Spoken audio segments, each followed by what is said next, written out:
Hello, everyone, and welcome to the Arrows Up podcast. This is German coming to you on this edition of the pod where we're going to get into all things fighting and from boxing, and then David's going to walk us through how to judge an MMA fight, which is something that I struggle with because I don't know what I'm looking at when I'm watching the UFC.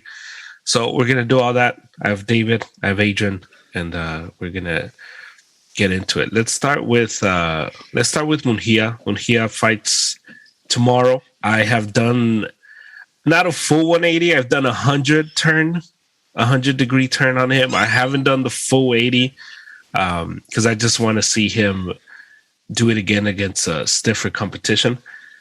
He's fighting a guy who's not so great tomorrow night. So I won't be giving him 180 tomorrow, unless he shows the same thing he showed against Gabe Rosado, which then it might be different. But he's fighting Demetrius Ballard in Tijuana, so that should be exciting. You guys have any thoughts on that fight? Not really. I was surprised that he was fighting because the last time we did a pod, we're like, are there any fights coming up? And I think we only had the Chocolatito at the time. At the time, right? And then Estrada got COVID, so now, and then I was like, oh, Munguia's fighting like just in TJ of all places, isn't that like his home crowd, right? Isn't that where he's from? Yeah. Mm-hmm. So I'm like, all right, cool, good for him. But I didn't recognize the name, and I was like, all right, it must be a tune-up fight. So I hope he get like a big fight after this one. So with those middleweights, I kind of I'm tired of all the noise. I just want them to fight each other. Yeah. Demetrius Andre just sitting there, Charlo. Yeah, I wish that they would get in the ring, and we've beat this point to the ground, but I think that it's so important for them to do that, fight each other. One of them has to be crowned. I don't think Canelo's ever coming down to 160, at least not anytime soon. I think he goes to 160 once he's done, with pursuing everything he wants to pursue at the peak of his powers. So for them to wait on that, I was really hoping he would fight, Munguia would fight Triple G, but all things are indicating Canelo's going to fight Triple G in September. And so I don't think Triple G is going to want a war before the Canelo fight. I'm sure he's going to fight some janitor again and get ready for Canelo. Payday. Yeah. So that goes out the window, and maybe he fights Rosado again. Because that one was a good one, and I think Munguia won, but I think Rosado is a guaranteed good fight. Or even Jacobs. Jacobs fought. I thought he lost. He looked bad. He looked bad in that fight. He's been looking bad, man. Yeah. Just like when he fought Rosado, I was like, I kind of had Rosado winning. Yeah, and the whole mix-up with the cards, like with the ref, where they announced, I was like, damn, dude. So.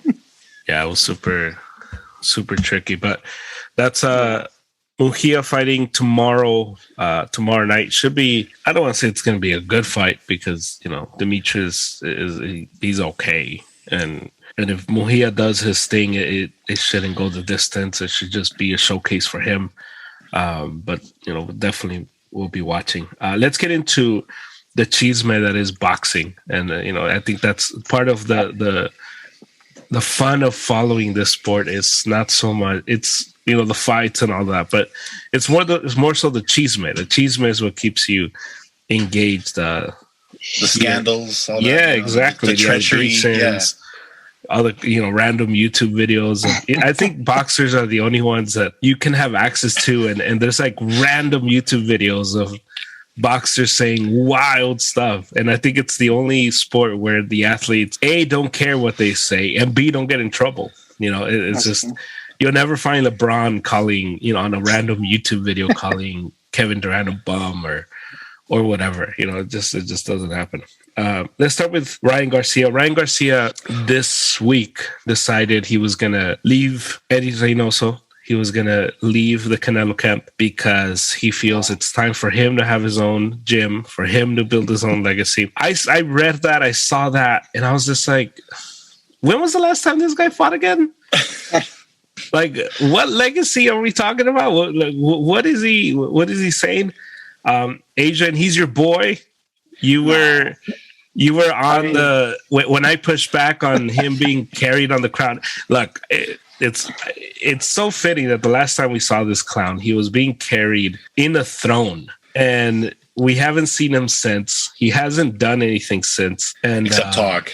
Yeah, except talk. So what did you think of that? Him leaving Eddie, and it's not, to me, it's not so much leaving a trainer, because that happens all the time. To me, it's more so the reasoning why you're leaving a trainer. I get you want to change a trainer, change a philosophy, whatever, but you haven't fought in 2 years. We haven't seen you. We haven't seen.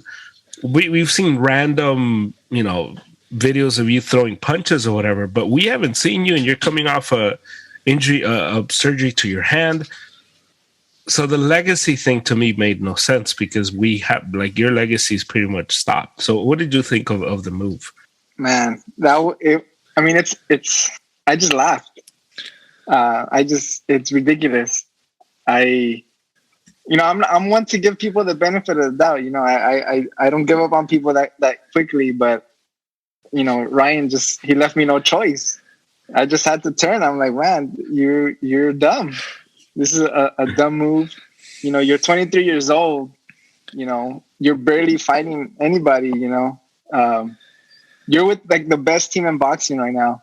With the top, the best boxer in the world right now, and you're in his team, and you decide to leave when you haven't even really made a name for yourself in boxing.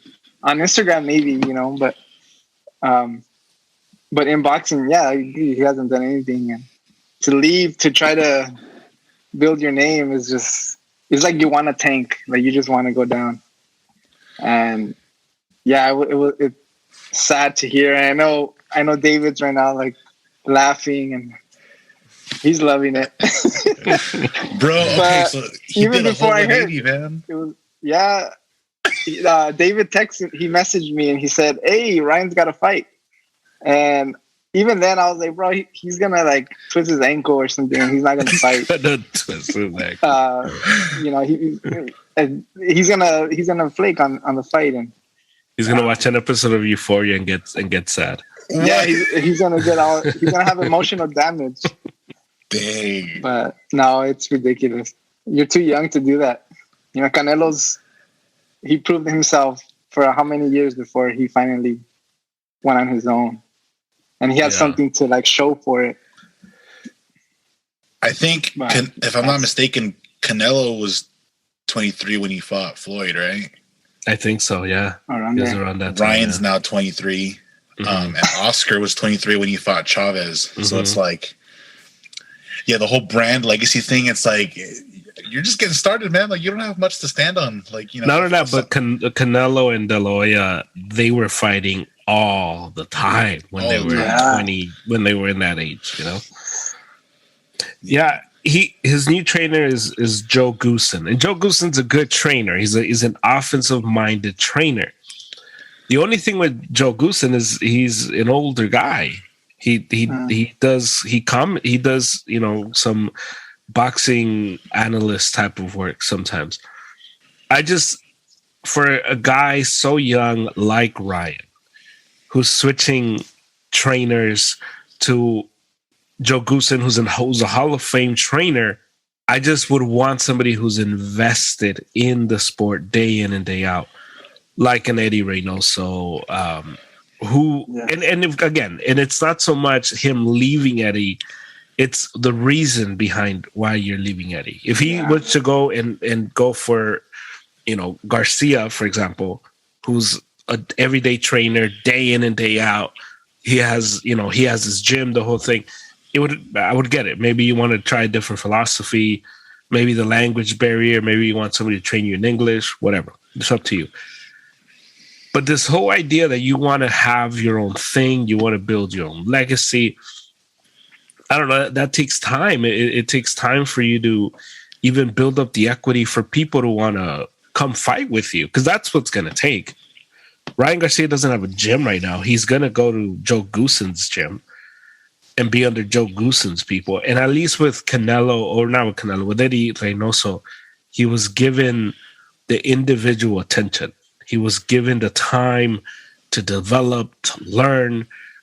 And I don't like that move for that reason, because at this age, in this part of his career, you need somebody who's invested in the sport day in and day out. You just you need it. It's why when guys go to like Freddie Roach now, to me, it's a head scratcher. Freddie Roach is not in a position where he's day in and day out. His body just can't do it. It's why Manny wanted to, he took a break. He left. And so I just think you need to, if I'm Ryan Garcia, I would have found somebody else, not Joe Goosen, who's an older man who's not that invested day in and day out in the sport and in the career of Ryan. But it also speaks of where Ryan is. I think Ryan is okay with being a celebrity and not necessarily a boxing icon, which Canelo and De La Hoya 23, all they wanted to be was the best. Yeah, in the sport of boxing. Yeah. Because obviously, there's all the mental health stuff, and with that it's tricky because mental health is a real thing, and so you never want to make light of someone's mental health. And you see it right now in basketball too with Ben Simmons who quit on the Sixers, and he used the whole mental health, and magically he gets traded, and all of a sudden his mental health is pretty much cleared. He's no longer upset or depressed or anxiety filled. How much of the Ryan Garcia experience do you think will last under a different trainer? Because I feel like under Eddie Reynoso, he was willing to be patient with him. Do you guys think with another trainer, he would have the same patience with some of the, craziness that Ryan Garcia does? You mean Joe Goosen? Like, will Joe be able to? Because towards the end, you heard Canelo do that statement where he says he's wasting his talent. So even with Eddie Reynoso and that team, the antics were wearing thin. And I just wonder, like, with another trainer, an older trainer who's no nonsense type of trainer, I just wonder how much of this nonsense he's going to be able to pull before Joe Goosen is like, you know what, dude, like, go somewhere else, man. Because it wears thin. It wears people thin.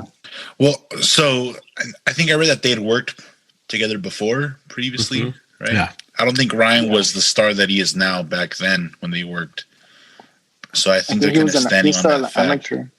Yeah. I think they're going to kind of stand on that fact that they have some chemistry in the past.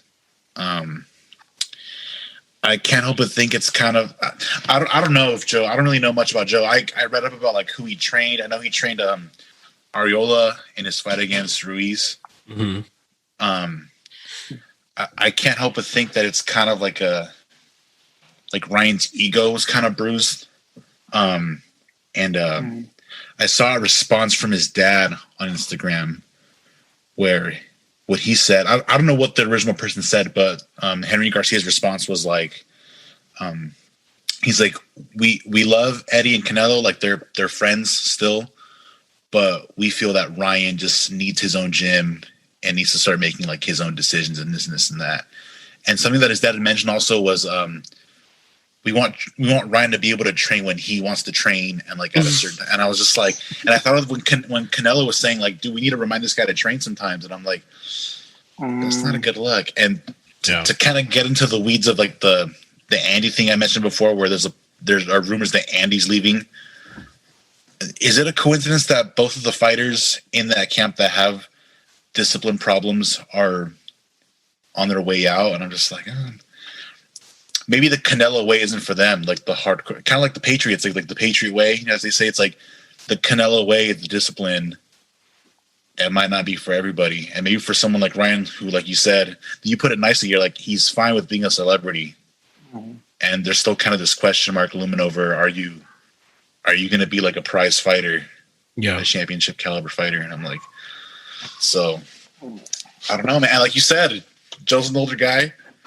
I'm gonna go ahead and say it. You know, he's a boomer. I don't know if boomers have the kind of patience for like that kind of, you know, that super lavish tech, you know, social media savvy modern day guy. I don't know if that's a good combo. Well, especially in boxing, where boxing's all about the grind, you know, and you honing in on your craft. And I'm not surprised. I think I'm one of the few Mexican people that didn't jump on the train of Andy Ruiz. Part of it is I love Joshua, and I think I'm just gonna die on that hill, and I'm probably I'm gonna be wrong, and he's gonna fight Usyk, and he's gonna get beat, and I'm gonna find a way to find a redeeming quality. I'm just a loyal guy. What can I say?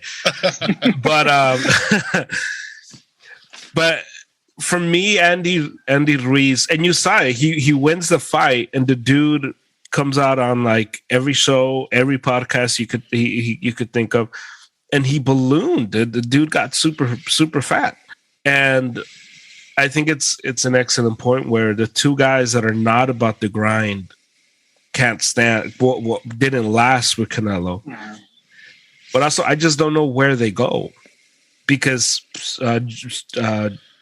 Chavez Jr. is going through the same thing. The dude has had so many trainers, and they've all kicked him away because at the end of the day, the guy is not about the work. And so I don't know how long this lasts. And Ryan has a better chance of making it than Andy, because he's younger, and he at least has a higher ceiling, but he has a crowd outside of boxing that people can watch, and you know, people like to watch him and whatnot. But I don't know how long I don't know what needs to happen in his life for him to focus on boxing. And maybe there's nothing. Maybe it's just the way it is with him, where he's made his money, he's a celebrity, he has endorsements, and maybe that's enough. And if he fights here and there, he becomes almost like the Jake Paul professional boxing, where he can sell fights and he's exciting to those that like him, but he's not really taken seriously in the boxing community. And it's just sad, because I wasn't a big fan of his antics, but he definitely has the talent. Yeah, he has the talent. And he wins the title, and all of a sudden he loses his mind, and it's sad, you know. And part of it, it's hard for me not to look back and blame Golden Boy and all the nonsense that De La Hoya is going through. And I think that there's a correlation between those two things. But he has a fight, right? He's fighting in April, supposedly. Yeah. As of now, he's fighting in April. Yeah, April 9th, I believe. Are you guys expecting anything special, or do you guys what Ryan do you guys think we're gonna get in April? I mean, he might come out with a lot of energy, and I hope he does good, because he's young. You know, he's exciting to watch. But yeah, coming off of those 2 years, it's kind of scary to think like he might not do so well. Yeah, especially if he's having discipline issues, and it seems like he's really not about fighting, just more of his name and having fun. So, or being known in any way. So, yeah, it's very iffy for me now, because I don't really expect much anymore. Dang. I love how all the Ryan, well, at least the Ryan fans in my life, they're like all over the spectrum on how they feel about this. So, because Adrian was like, you know, supporting him, and now he's kind of like walking it back. He's like, I don't know, man. And then my brother the other day, we kind of got into it about him, and he was like, watch. He would put his finger on my face. He's like, watch. He's like, when Ryan like becomes like a world champion, like a legit world champion. Before he finished the sentence, I was like, I won't like him even then. I was like, even if he keeps winning, I was like, I still won't like the guy. I'll admit he can fight him, but I just don't like him. That's just the way it is, you know? And then he's like, but watch, when he wins, he's like, I don't want you and German Adrian like hopping back. I was like, I'm not going to hop on. If he wins, I'll give him his flowers when he wins. But it's like, that's about it for me. You know, I'm not that invested. So he's still holding on. And then my buddy Trevor, Shout out to Trevor. Trevor. He's lost all hope, and he's like, yeah, I think he's gonna just like. He's like, I think he's done, man. I don't know. And he was also like another like big supporter. So, and although Adrian's walking it back, I kind of feel like Adrian's kind of on the fence. I think if he wins a fight, Adrian's gonna be like, Adrian's ready to be sucked back in. He's. I could see it in his eyes. I could see it. Yeah. So, yeah, that olive branch is just he's just waiting to extend it. Yeah. They're gonna let him back in the clubhouse. I know. He's like, oh, let me go to the restroom. He's just in the restroom right now. I forgot something in my car. He's just gonna. No, I'm hopeful. I'm not gonna lie. I'm hopeful. There he goes. But it's like, he's not about it. He hasn't shown that he's really about boxing, so that's what makes me like, no, you can't do that. Not this young. Not like you haven't even had that many fights. Yeah. So I think he's had 21 fights? Yeah, 21, right? 21. Do you think if he wants to prove that he's all about it and wants to be a serious fighter and he fights in April, with as young as he is, I'm just like, dude, why can't you fight 2 more times this year? Do you think he fights 1 more time, like in the fall or something, and then? Because I kind of hate this trend of boxers just like modern day guys just fighting like once, twice a year, and they're chilling. I'm like, bro, Canelo fought like 10 times in a year when he was like 18, man, like 19, like really. So it's hard to tell because I know the politics play into it, like the whole. Like, well, it's not only that, but it's the way success is viewed in boxing is different now. So back in the day, the Muhammad Ali days, and then you go into the Sugar Ray, Roberto Duran, like all those guys, success was based on fighting. How many fights you had. And so it was a very active time. And even up until like Mike Tyson, Lennox Lewis, it was based on the fighting. And then, Tito Trinidad, De La Hoya, all those dudes. Shane Mosley was built on how many times you fought. And it was about fighting. Yeah. And then we entered into the Mayweather era, and it stopped being about how many times you fought. It started being about how many pay-per-views you sell. And it became strictly about money and protecting the zero. And so even if you fought once a year or once every year and a half, as long as you were undefeated and as long as you were selling pay-per-views, that's all that mattered. So we entered into a different phase of boxing where guys started to kind of wait on fights. Yeah. So instead of I beat this guy, I beat that guy. Okay, well, the next logical guy is him. They would build it up. So Pacquiao and Mayweather for a long time were fighting the same dudes. What back to back? So Pacquiao fought Ricky Hatton, Mayweather fought Ricky Hatton. Pacquiao fought Miguel Cotto, Mayweather fought Miguel Cotto. And they were just picking and fight. And then, then you would get guys that Mayweather would duck, and we just have to call it what it is. Pacquiao would fought Margarito.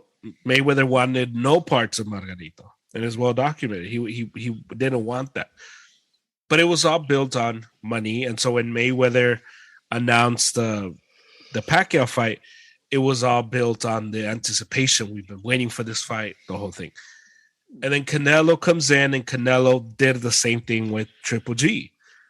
I love Canelo, but Canelo let that fight cook, let that anticipation of the fight cook a little bit. Where he could have fought him a lot earlier, he decided I'm just gonna let it boil. So that when I finally fight him, the anticipation is at all-time high. Now we are entering a season where it's all about the belts. Canelo's made about the belts, so now everybody's all about the belts. So nobody wants to fight anybody without belts.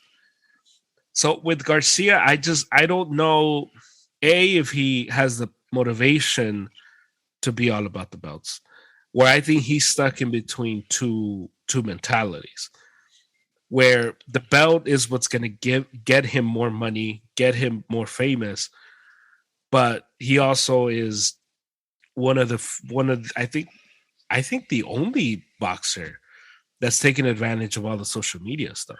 Where my sisters know of Ryan Garcia, not the fighter, but the guy who does the body challenge Or his drama. Yeah, so that's exactly. So that's where he's stuck in this middle ground that I don't know. I don't know if he's gonna pursue it because I don't know what Ryan Garcia thinks success is. And if it's belts, then yeah, I think we could see him become a champion. And I think that's where the conversation about Ryan gets really tricky because the super fans of Ryan Garcia think that guys like us don't like him as a fighter. And it has nothing to do with his fighting. It has everything to do with the sport, with how he handles himself, with how he trains or doesn't train. It's the whole thing with, Deontay Wilder, the same thing. Deontay Wilder has a lot of power, but no skills to support that power. So whenever you criticize Wilder for not developing any jab, not being able to box anybody, his crowd says, well, you're a hater because he could knock out anybody. Yeah, he can, but you have to build that power up. And I think with Garcia, it's the same thing. He's fast and he has power. Sure, but how many times a week is he in the gym? Yeah. Because, I mean, anyone can make a TikTok video punching people in the stomach, and eventually it's going to hurt. I may not have Garcia's power, but if I go around punching people in the stomach, eventually they're going to go down because it's just science. So I don't know. I don't know what he defines as success, and that's what makes me not nervous, but that's what makes me skeptical about him and his career going forward. Because I could see him fighting a few more times, getting a belt, and then retiring. So I don't know if he fights again this year. I don't know. It's really hard. You would think so, right? You would think he would want to do fights in April, fights in July, and then fights in September. I don't know. Yeah, after being gone that long, that's like the obvious thing to do. If you really want to like do what he's saying when him switching, if he's really about that, then you're gonna fight. Yeah. Twice or maybe another 3. But do you think he would be what you can say like a bad influence to the young boxers right now that are just starting to train? Like bad for the sport in general? Yeah. Yeah, being so wishy-washy. Or you think he's just like, it's going to be ignored? I don't think so. I don't think so. And it's not even a shot. I just don't think any young fighter is looking at him and being like, I want to be like him. Like, I think everyone's looking at Canelo and being like, oh. Okay. So I think there might be a small percentage, a generation of kids that it kind of sucks that, like Jerm already mentioned them, but the way Ryan acts with all this stuff, and then you have someone like Jake Paul, they're already associated just by the whole social. But the thing that I agree with Drum on is that it takes a special and a certain kind of person to be a fighter, and most guys that go into it, they come from like rough backgrounds and whatnot, and for lack of a better term, they're dogs. They're they're animals. I'm just gonna. That's all they have. Yeah. So like, have you guys heard of like Vito Mielnicki? He's like a young prospect. He's like 19. I think he's a welterweight. I follow him on Twitter, but I see a kid like him, and I'm like, young, good-looking kid, and I'm like, if he was really all about that social media life, he could totally turn himself into a Ryan. But most guys that go into boxing, they just want to hurt people for the most part. So I don't see a lot of kids going that route where they're like, well, I want to make TikToks, and they're just like, you know what? Like, I want to be, and they want to compete. I want to be the best. They see Canelo, and they're like, that's what I want. I want to be like, I want to be talked about when they bring up boxing, not when they bring up like social media drama and things like that. So because it's also the influence of what you see. It's why Mayweather was so influential. As as much as people didn't like Mayweather was all about the craft. That's all he was about. The interesting part about Mayweather is his work ethic was like second to none. the dude was always working. To this day, you look at Mayweather, and Mayweather looks like he's in fighting shape right now. So it's one of those things. And and Mayweather was always walking around at his weight, at his fight weight, which is unheard of. So his training camps were never about him cutting weight. They were usually about him just getting loose and getting prepared for the other guy. And so he was very influential because of the fighting. So people gravitated to, protecting the zero, selling a bunch of pay-per-views, acting crazy to drive more interest. And I think you see the influence of Canelo and what he's generating, where he left his promoter, he pretty much represents himself, and he can pick and choose when and where he fights with whomever he wants, making his own deals. And I think that is far more motivating and something that you want to replicate than, I don't know, body shot challenges. Because you haven't seen them. And you bring up a good point, David, because these guys, if you hear Canelo's story, the dude was selling ice cream. Popsicles, yeah. The dude that he was selling ice cream on the bus to get by. You hear Pacquiao's story. He had to fight to earn money for food. So the mentality is not, I'm fighting because I like the sport of boxing. I'm fighting because this is what's gotten me everything I have. And you need that mentality. It's why, Golovkin, he had a long time ago when HBO was doing boxing, they had a sit down interview with him. And he said, I'm boxing because I don't want to go back to Kazakhstan. I don't want to go back to how I used to live. This is far better than that. So I think that needs to, I don't know.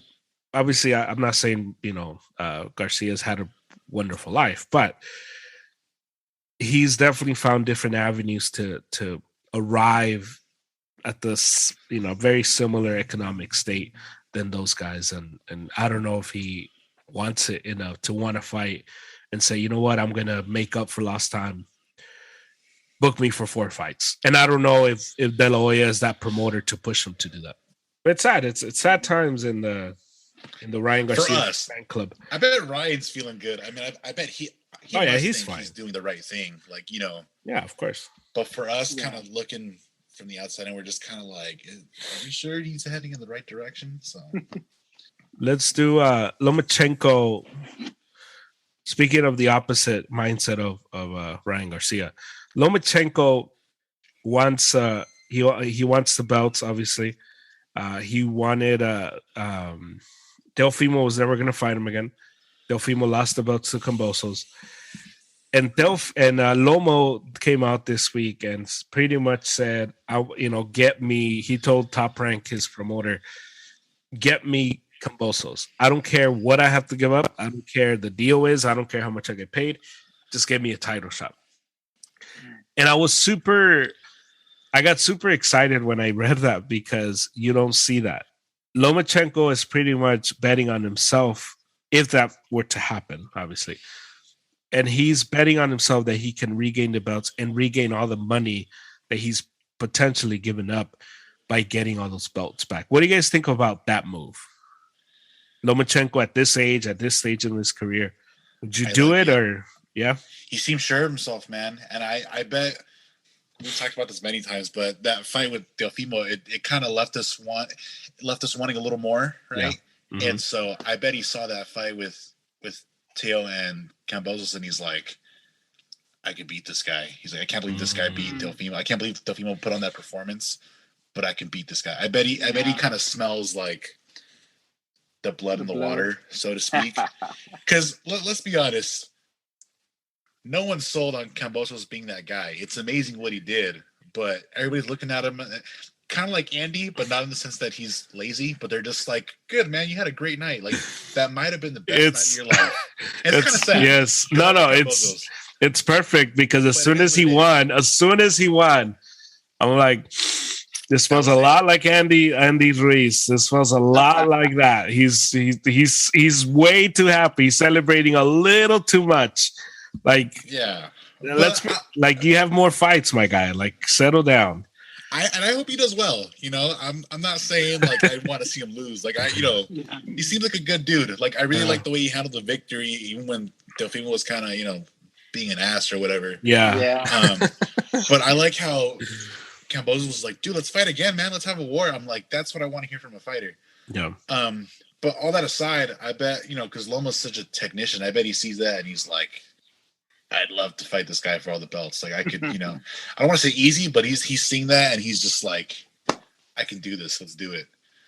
And then at that point, take out the Young Bucks, take out Devin or Ryan if he ever gets around to it, which would be exciting fights as well. So, yeah, if he gets all those belts, he controls everything, and now that would be a lot of fun because Lomachenko would fight all these dudes.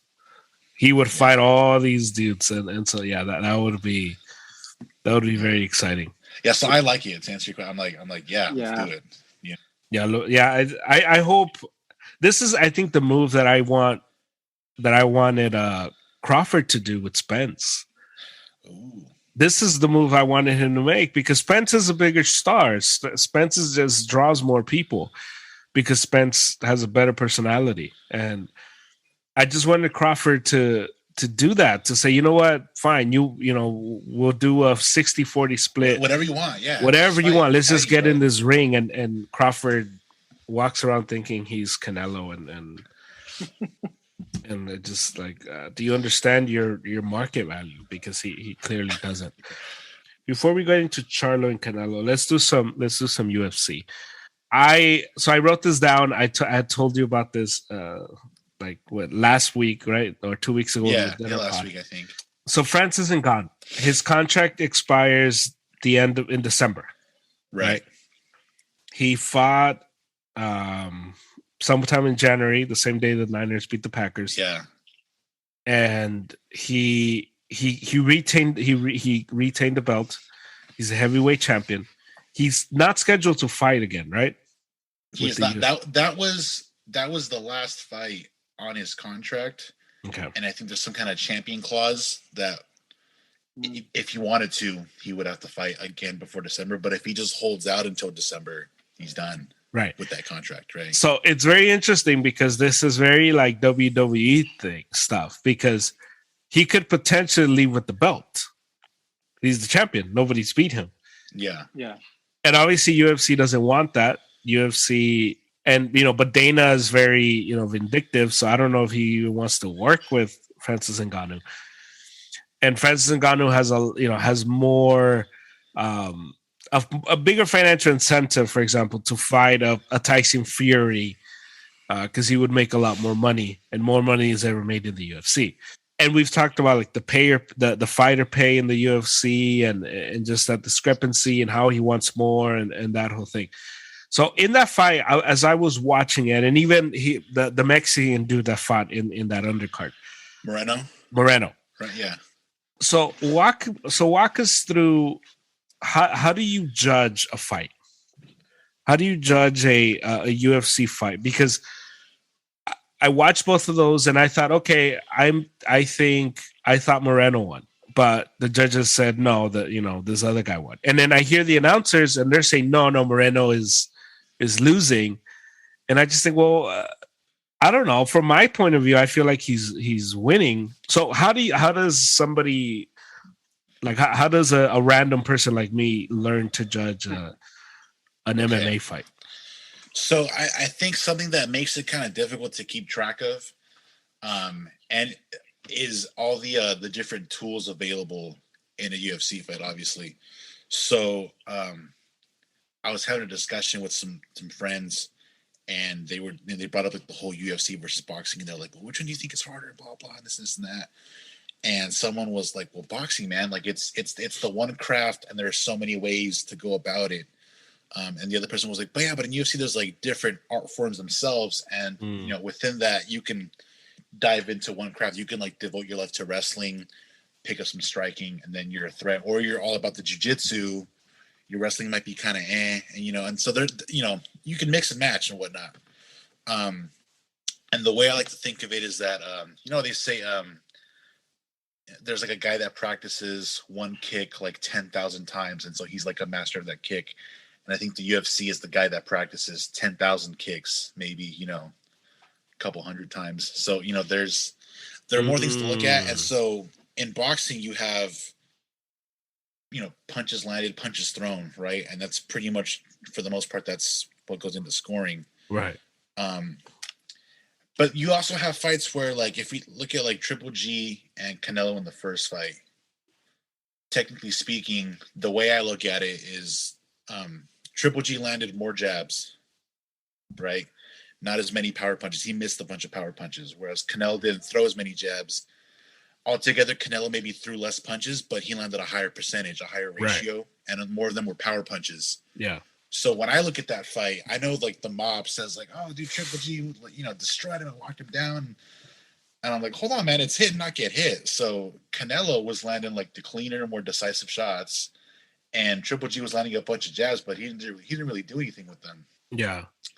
And so in MMA, you have striking, which is, you know, the hit, not get hit, but then you have takedowns, takedown defense, and then, you know, we have like ring generalship and like kind of controlling the pit. So if you're taking a guy down and you're using your ground and pound to kind of keep him there, that's to your advantage. That could look good for you when judging a fight. Okay. And the thing is, you also have, like, for example, in the Moreno fight, I thought Moreno was hurting Figueroa a lot more. Mm-hmm. Maybe throwing the bigger punches. But Davison might have been throwing more frequent punches, maybe not doing the same amount of damage. And then he also had a knockdown or two later in the fight. But just the activity. Right. Yeah. So all that can be taken into account. And so that's why you have, you know, like we have in boxing, you go, "Oh, I saw the fight 7-5, but I could see it a draw, or I could see it 7-5 for the other guy." There's so many things where it's like, I could see that going the other way. Okay. And since mixed martial arts is such a new sport, not everybody knows about jiu-jitsu. Not everybody knows about wrestling, right? So, you know, a guy like Tyron Woodley, who wrestled his whole life, he had some fights in his career where he didn't throw many punches, but he would stuff so many takedowns. He was just evading takedowns left and right because of his wrestling background. And if he did throw any punches and they landed, he's the clear winner, right? So he protected himself. He landed the punches, and they never took him down. So it's kind of like the way Mayweather would land an absurd amount of punches, wouldn't throw many, but when he did, he landed them flush, right? And just how people argue that it wasn't always entertaining to watch Floyd, people would say the same about Tyron. Like even Dana was like, "Man, I'm sick of promoting a champion that threw 10 punches the entire fight, but he landed maybe 9 of those punches and he stuffed like 10 takedowns." You know what I mean? Yeah. So all that needs to be taken into consideration. And the thing is also, it's there isn't much when you're talking about striking in the UFC. Head movement isn't as big of a deal. Right, because if you do a bunch of bobbing, you might just catch a kick on the side of the head, you know, and you're done. Yeah. So when guys are talking about striking, it's pretty much like human cockfighting. It's like who can land the most punches and just, you know, whose head is going to get knocked off first, who's going to fall first. Yeah. And so, yeah, you have guys like Max Holloway that have absorbed so many punches, but they've hardly been like knocked down. But you know.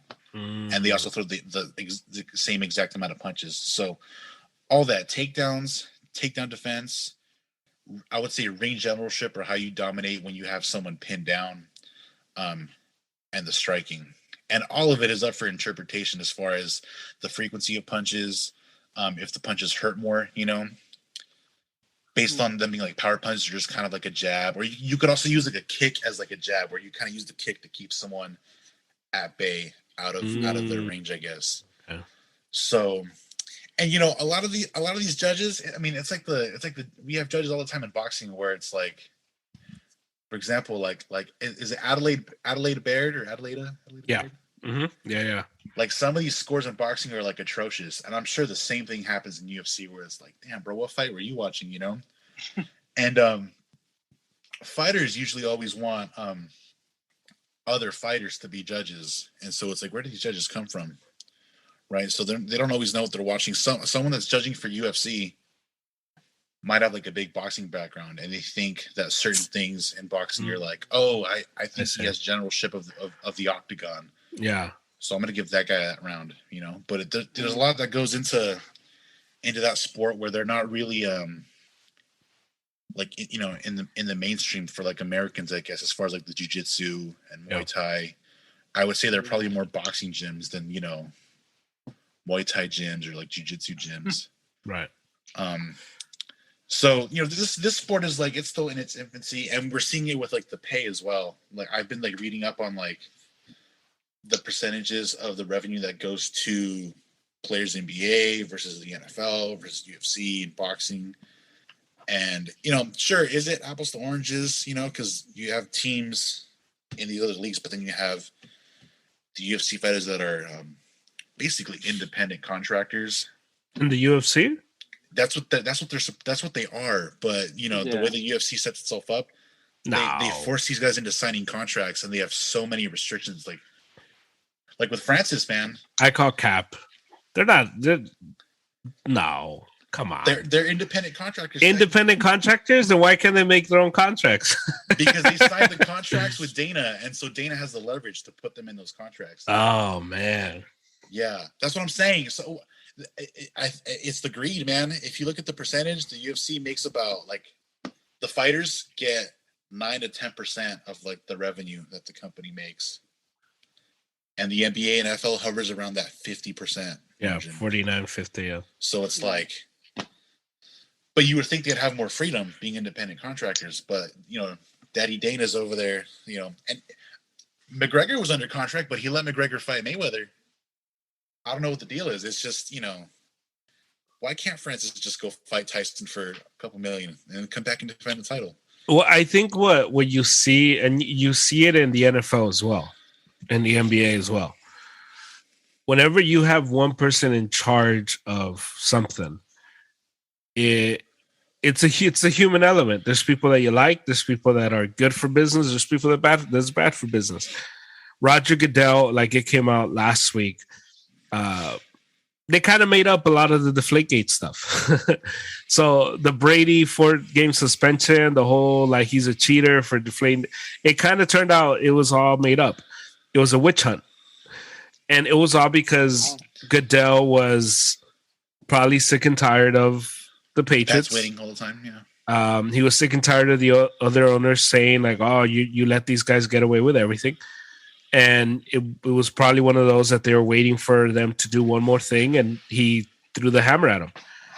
And because it doesn't make sense. Why would you have a witch hunt over your best player? It doesn't make any sense.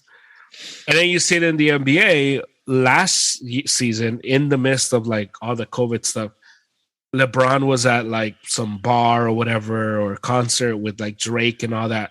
He didn't have a mask, and it was like right in the beginning of all the vaccine stuff, and nothing happened to him. Nobody said anything, and it was just kind of like, it was on the news, and then you keep it moving. Adam Silver did nothing, said nothing, and it was one of those pretty much understood. It's LeBron James. Are you really going to suspend LeBron James right before a playoff game? I don't think so. So I think in with Dana, you see that as well, where McGregor is a moneymaker. It's a cash cow. Yeah. So if McGregor wants to do or say whatever, that's okay because he's bringing in money, and maybe Francis Ngannou isn't doing the same, because I think that I was reading one of the things that frustrates Dana and some of the upper management people in the UFC is that Ngannou doesn't lend himself to the promotional stuff like a McGregor. Like who's the dude that wears the MAGA hat? Kobe. And like the guy he's fighting, Masvidal. And so in UFC, that's huge because you saw it in boxing too. Bob Arum had his big beef with Bud Crawford. Wasn't that Bud was boring to watch? Wasn't that Bud wasn't a good fighter? Was that Bud didn't sell seats? And that's what you get sometimes. And it's just sad that they're not truly independent contractors like boxers. Yeah. Because I think that would fix a lot of the thing. But Dana, I think, loves the idea that he's he's representing the UFC and Yeah. not so much a individual fighter. But they man, so I read that NBA, I mean, I think most NFL NBA, but they have like health insurance, like their retirement plans that are covered. Yeah. UFC has none of that. So I read that UFC fighters, if they get injured in a fight, the UFC takes care of like the bills and all that. But if they get injured training on their own or outside of a fight, then I think they're on their own. And That's so a lot of these crazy. guys, I know, that's what I'm saying, man. That's why some of these guys are pissed, you know. And I know it's easy to just kind of be like, oh, like, you know, they shouldn't be complaining about more pay, and it's like some of those guys make like pennies on the dollar, man, you know. And it's but some of these big name guys, yeah, like Francis Ngannou, like I was reading some of this money he makes, and I'm like, really, for the heavyweight champion of the world? Mm-hmm. Like he's barely cracking $1 million. Yeah. And the argument I hate, and I hate when people do this. It's I think one of my biggest pet peeves is when people look at how much money athletes make and say, "Oh, well, that's plenty of money. Why, you pay me?" Right. Like, shut up. Right. First of all, shut up. I don't want to hear that. Like, for a guy who's getting paid under $1 million, that would never. Imagine if Tyson Fury was getting paid just right at $1 million for having a heavyweight fight. That would be unheard of. Unheard of. It was unheard of when Mike Tyson was fighting, and that was like in the 90s. The dude was making hundreds of millions of dollars. That structure makes no sense to me, because you can't tell me the money is not there. Yeah. Because they have a UFC has like events every week, I feel. Oh, like, no, so yeah, don't tell me you don't have the money for it. It just makes no sense whatsoever at all. Just makes no sense for them to do that. So I'm on the side of Ngannou, and I hope he gets his money somewhere. Sure. And it'd be fun to see him take the belt, because I don't know what would happen with the UFC. But I'm kind of monitoring that, because I just think that's super funny that he holds the belt. It's his belt because nobody beat him. And I thought he was going to get screwed. I thought there was going to be a screw job in his last fight, because they were going to try to take the belt from him. Oh yeah, you thought they were going to like kind of like rig the fight? Yeah, because it was a close fight, and Ngannou didn't look all that great in that fight. Yeah. But I thought he won, and so it's just interesting. His knees were messed up. There's all this stuff that was like you see like the braces on his knees. Mm-hmm. Yeah. So his team was like, yo, you might want to pull out of the fight, because you could, if you mess up your knee even more, like you might not fight at all. But he did it anyway. Yeah. But yeah, man, I don't know. I don't know, man.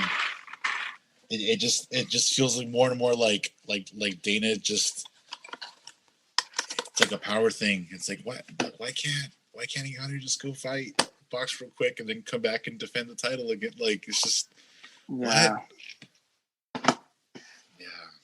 It's all Dana's all about the politics, and on one side you can't blame him, because unless you're incentivized to give more, why would you? And so unless all these fighters band together and decide we're not going to, and that's the thing, man, do anything, nothing's going to happen. They're not even unite. Like I was watching an interview with this other, his name was Matt Schnell, this UFC fighter, and right off the bat, like in the NFL, you have like the NFLPA, Player Association, so you always talk about like unionizing. Yeah. And this UFC fighter was like, I don't want union. He's like, I want to be able to negotiate for myself. And it's like, the problem is that too many guys kind of have that I'm going to get my mentality, and the rest of you guys are screwed. But I don't know, at least unionize for like benefits, man, like retirement, like health insurance, at least that. Yeah, then you can negotiate your individual contracts. But just to play devil's advocate here, like Khabib, example, Khabib was talking, they asked Khabib about the Francis thing. And because there was the possibility that like Francis like wasn't gonna fight that fight at some point. Yeah.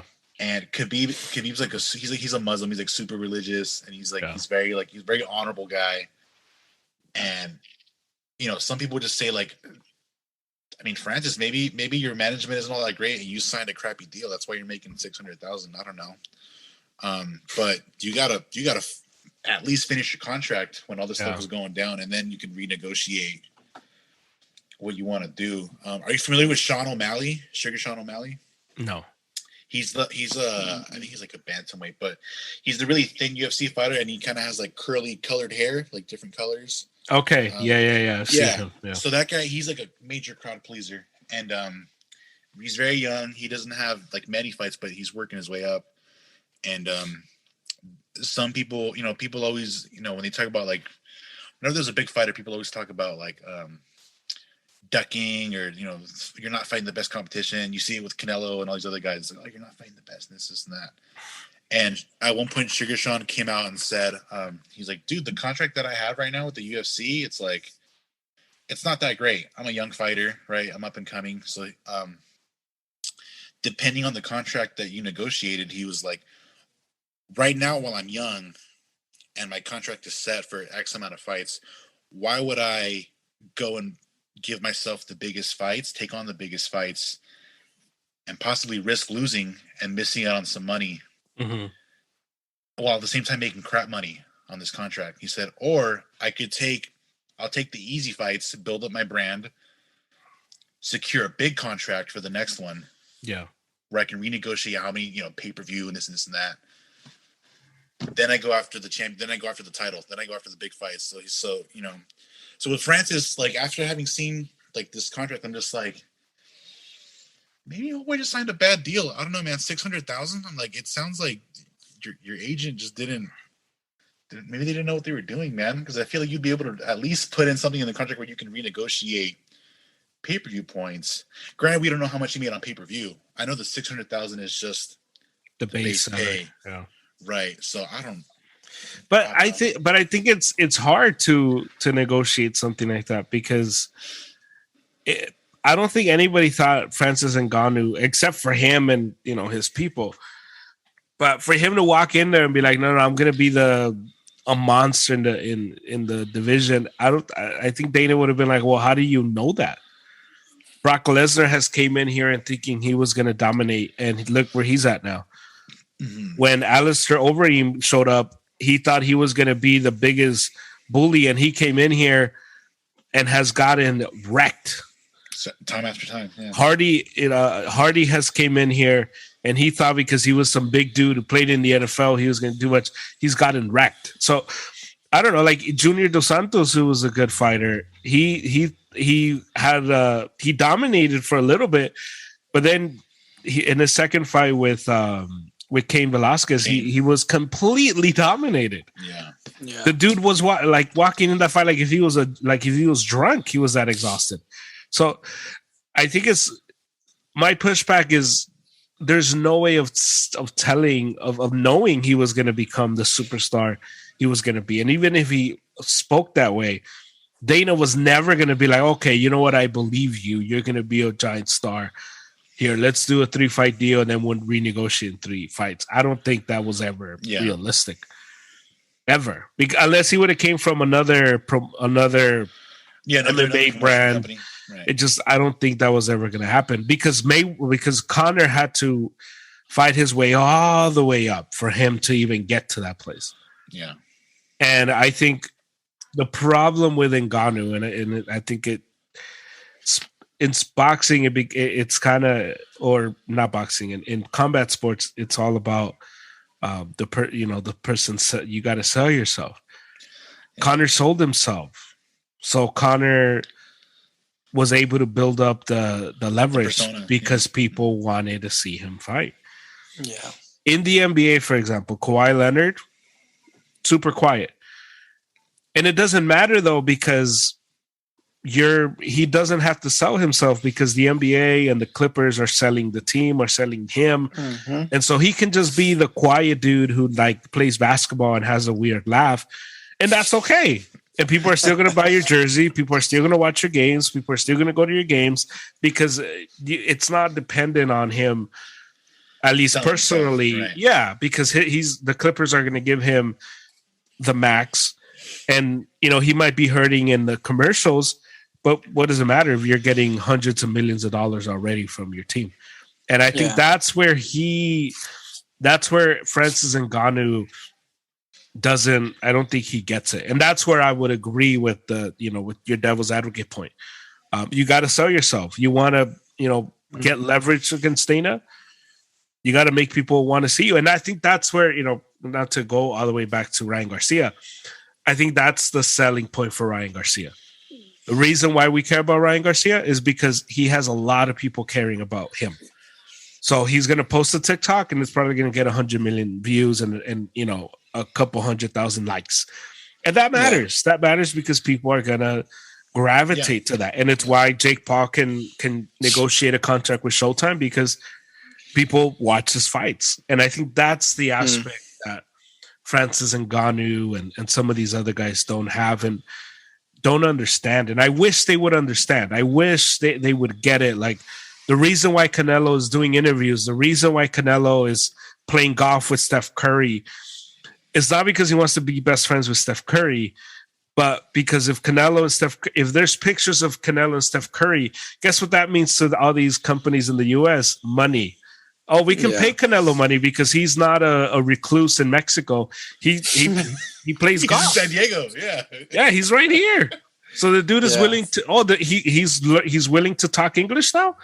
Throw more money at him. Great. And I think that's the part that like these people don't understand. Why is Mayweather at every single Laker game sitting front row? I'm sure he likes basketball, but because more publicity equals more money. And in a sport where you have to sell yourself, you got to do what you got to do. And I think that's the part when it comes to the UFC and to boxing, that's the only part that I'm like, well, you could help yourself by doing some interviews and just just appear likable, or do the Kobe thing where he, the dude is just like, everybody hates him, but everybody wants to see him get beat up. Tunes in, yeah. So people are going to buy the fight because they want to see the MAGA hat guy get beat. So it works. It's a persona, and I think that's how you have to build it and think of it. And I don't think he understands, and I think that's what's hurting him in this negotiation. If you're Francis, hypothetical here, let's say he doesn't renegotiate a contract, new contract with the UFC, leaves the UFC, leaves as the champ, right? Gets a fight with Tyson, gets destroyed, but he makes the payday. Right. If you were in Francis' shoe, where would you go after that in that situation? Back to the UFC, more exhibition? Could you get another exhibition? Like, what would be? What do you think? What would you do, Adrian? Just go to WWE. WWE. That's not a bad move. They'll pay you. They sell you there too. Ronda Rousey did it. True, I think she's still there. I'm not sure. Movies. Hey, Francis already did Jackass. He did Jackass. That's true. Damn, bro. But what would be like? That's tough because I can't think of anything. At least not with I wouldn't see him personally going back to the UFC if he had a big payday. He would just walk off into the sunset with his millions. Yeah. I don't know, reinvest or something. Yeah, and what happens to we saw what happened to Conor after he got that big payday. He just doesn't have that same fire and desire. There was a boxer that said it's really hard to. It's Marvin Hagler. Marvin Hagler. It's hard to sleeping in silk pajamas. Yeah. I love that quote because it's so true. Oh my gosh. R.I.P. I like Adrian's idea of the WWE, or you can do action movies. You can be the crazy villain in action movies, like Arnold, like Schwarzenegger, dude. Yeah. After bodybuilding, just became the Terminator, and But you know what's crazy is, and it goes back to the same thing.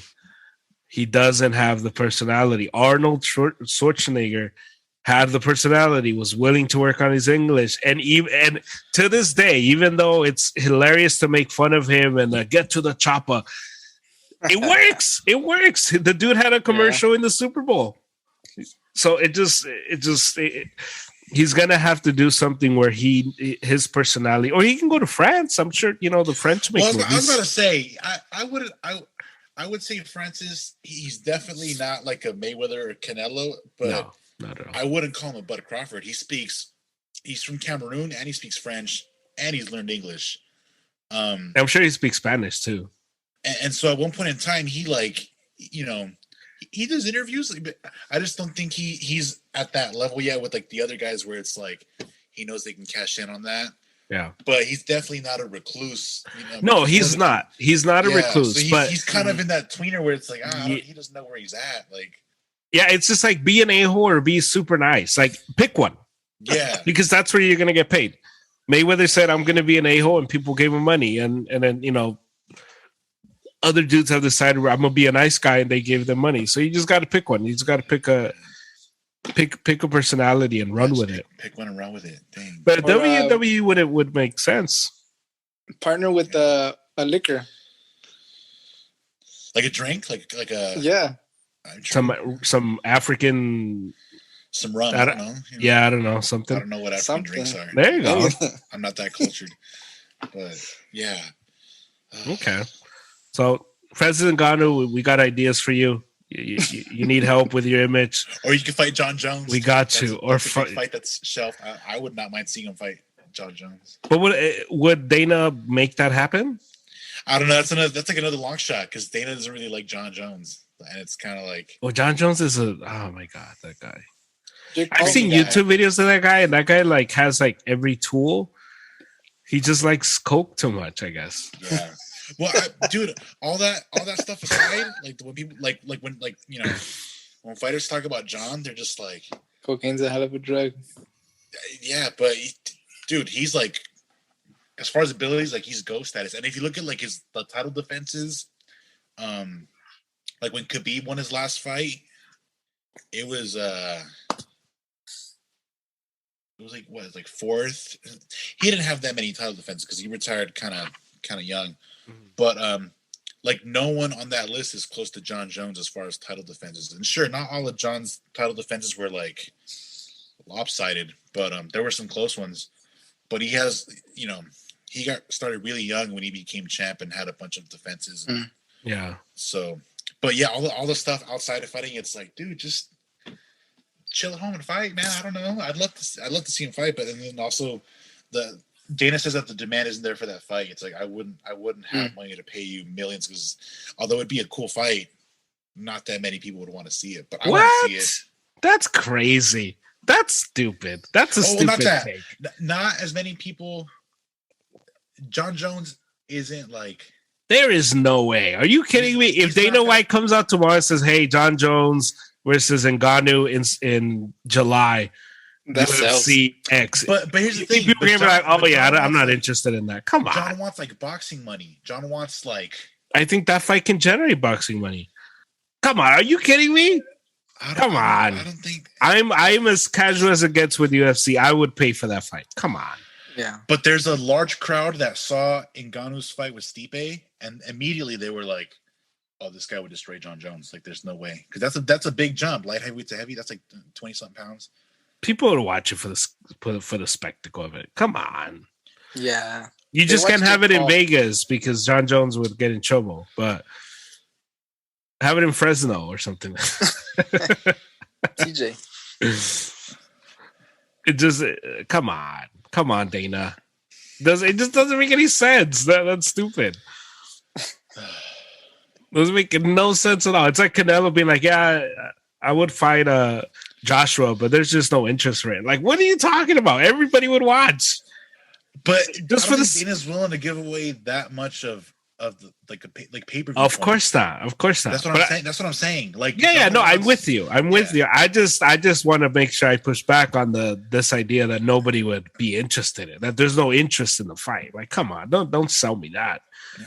Tell me you don't want to pay them. Tell me that it's too much, but don't tell me people don't want to watch that. That's the angle he's using. He's like, not enough people would want to see that fight for me to pay you. Come on, you want your base pay to be, which would be like millions of dollars. Some of these reporters that Dana like, and obviously, he has a part to pick and choose. But I hear some of these interviews, I'm just like, dude, who are these reporters, dude? Like, are they like your cousins that are like they're the same guys over and over? They're so friendly with him, like that. Like none of them push back. The only guy that pushes back, and that the UFC has kind of banned, is the Ariel Helwani. Ariel, I love that guy. I love Ariel. So I hear some of these interviews, and I'm just like, bro, this is like they're throwing like softballs at this dude. They're puppies, it just doesn't make any sense. Yeah. So just get real reporters in there to interview him. Let's do Charlo.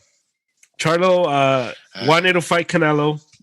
Supposedly, he was in line to fight him. There was reports that Al Heyman and PBC were going to sign a 2-fight contract with Canelo, where he was going to fight Charlo and Benavidez, and it was going to be up north of 100 million.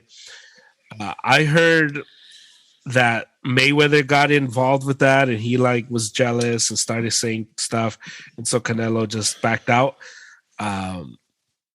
I believe it because Mayweather's that guy.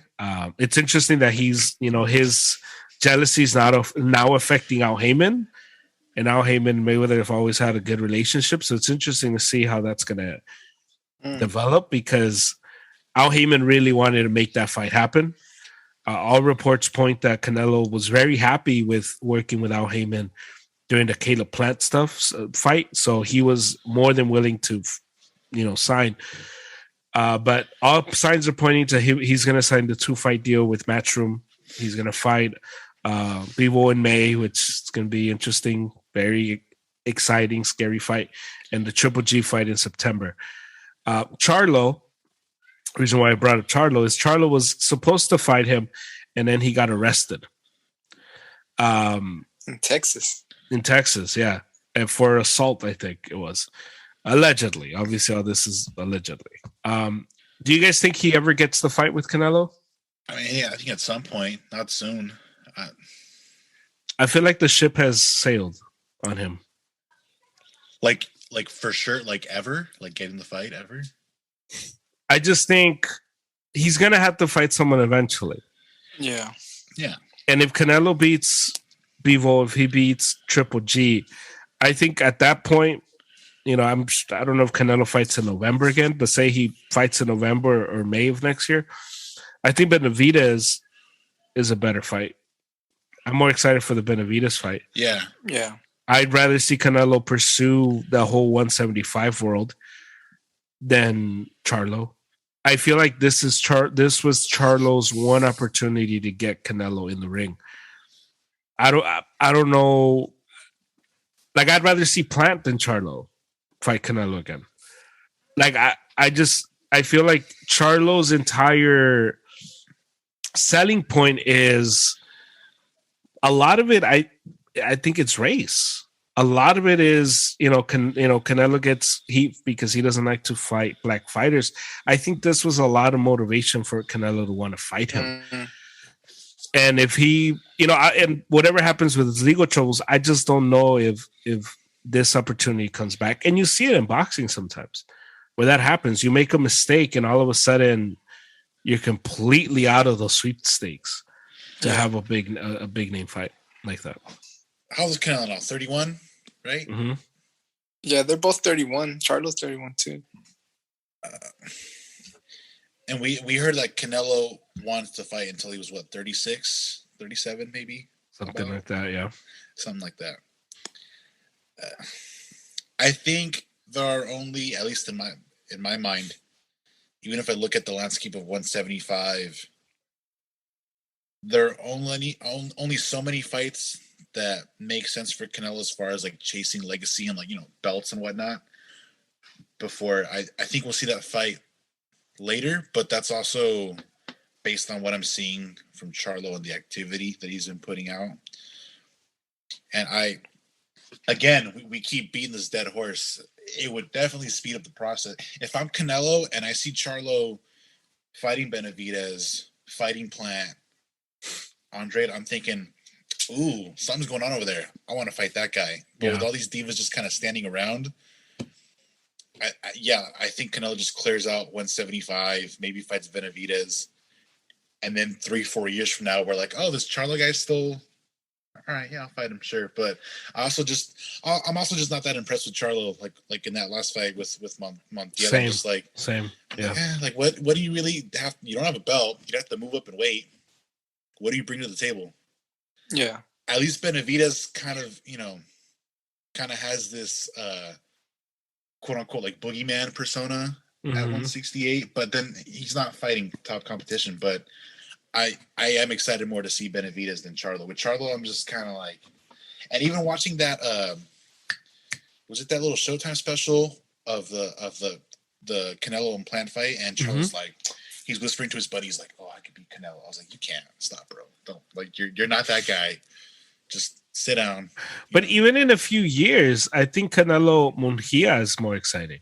Yeah, but even then, it's like I said, there are only so many guys. Let's say Canelo fights Bivol, Beterbiev, Benavidez. Who's the other guy? 175. Smith. Smith, right? That's 4 fights. He could do that in like 2 years. At that point, I could see the fight Canelo wouldn't be as interesting. The fight wouldn't the see, but I could see Canelo retiring.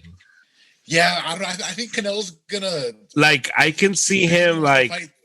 Do the like. Say he knocks out Triple G, he clears the 175, and I feel like at that point he looks. I think he looks around him. He fights Benavidez, gets his belt. Canelo seems like the dude that would look around and be like, I've won, belts in all these divisions. Maybe he goes for cruiserweight, just to add a cherry on top. But Canelo doesn't seem like the Pacquiao guy. You don't think he'll fight till he's 37? I don't think so. I think he's getting too successful, too big. Really? And his whole thing is he wants to have everything Canelo. He wants to be a billionaire. Canelo energy, Canelo gas. So I was gonna buy that Canelo speaker, bro. I was gonna buy 2 of them. Yeah, sign me up. So he has a taqueria too, bro. It's coming to San Diego. So it wouldn't see it eventually. Okay. I think Canelo really is that guy that likes to fight. He likes money, obviously, as well. But I also think he just does like boxing. And I think after he clears out 175. If I'm him, if Charlo's still hanging around, I'll be like, because there's a large portion of people that are like, oh, I want to see Charlo fight Canelo. I think Canelo just throw him that bone and take care of it. I know, but what if the money outside of boxing is generating more? Like, I feel like it's going to come down to this. You get to a point where you're like, I've done everything I wanted to do. Do I want to stick around to see, Devin Haney come up all the way up to me? Do I want to stick around to see, Shakur Stevenson come all the way up? Do I want to see if Errol Spence ever gets up to 160? I don't know. I can see Canelo clearing all this out, feeling very confident. Into the sunset. You see him taking off. I can see the Mayweather thing, yeah. Mayweather left with all his members left clean. You hear Mayweather now, and the dude was like spared of all the all the trauma that a lot of these boxers have. He doesn't have any of it. He doesn't, his speech is fine. The whole thing. I don't think Canelo. I don't think we're gonna see the what Pacquiao did, where he's fighting into his 40s, and I don't see that. Yeah, but like I said, I could see Canelo retiring in like, let's say 3 years. He's 31, so 3 years, 34, maybe 35. Okay. I could see him in that amount of time clearing out 175, fighting Benavidez and maybe Charlo, and then I'd be fine with him retiring. But wouldn't you rather fight Mujia in El Azteca? That's what I'm saying. He could do that too, bro. When Jalisco? No, I'm just saying, like, if I'm him, I'd rather fight Mujia in El Jalisco to end my career than to fight Charlo. Canelo's also said he doesn't give him a payday. Mexicans. I'm pretty sure he said that. He doesn't want to fight. That he doesn't want to fight other like big Mexicans, like Mexican like fighters. I'm pretty sure he said that he doesn't like being like. Then he could fight Surlo Ramirez too. But there you go. I just think that there's more exciting fights for him than to me. Charlo is where Boo Boo is. Yeah, I wouldn't. That's an insult to Charlo. I think Charlo's a better fighter than that. I don't think so. Sorry, I don't think so. I think they're in the same level. I think they're very similar. That's a pass for me, bro. I'm sticking to my guns because even when you mention Mayweather dipping, like, when did Mayweather stop fighting serious competition? What, 39, like 40, about? Yeah, but he was doing periodically. Mayweather wasn't active like that. Mayweather started doing the like cherry picking the dudes that he knew for sure were gonna sell pay-per-views. In 3 years, Canelo could get all this done. 3 years, and he could take breaks. He could do. But why would he want to fight Charlo? What would Charlo bring in 3 years that makes you say, okay, he should fight him? Nothing. Just to shut people up. That's it. That's all he needs. I don't know. I feel like that time is right now. I think that's why he's fighting Triple G, to shut people up. I think if he's, in 3 years, fight and no Triple G, I think he'd be. I know, but he has no history with Charlo. In 3 years, what does he have to shut people up about? But Charles been calling him out for years. Man. It does. So has Boo Boo. Why? Okay, so why shouldn't he fight Boo Boo? Because Boo Boo's, I think, is a far worse fighter than Charlo. Far worse. I can't believe you're making me defend Boo Boo. I just don't. I think that Canelo has enough time to do all this, just because I think he still has the fire to he really likes boxing. I don't see Canelo fizzling out. I don't see him going until he's 37, but 35, 36, I think he can get all this done. I just think it's feasible with the skill he still has. Yeah. Because, like I said, because when I heard Eddie wants to retire at 35, Canelo said 36, 37. When I heard that number, I'm like, dude, who's going to be left for you to fight? There are only so many guys, and I just think eventually Charlo's name will get called. I think he'll win the lottery. I just think he'll get the payday, and it'll be a short fight. I just don't see an incentive for him to fight him. I see the incentive now. I see why he would fight him now. In 3 years, when he's cleared 175, when we're talking about Canelo in like top 10 fighters of all time, where he secured his place as the best Mexican fighter of all time. This is for him to say, "Oh yeah, I want to give Charlo."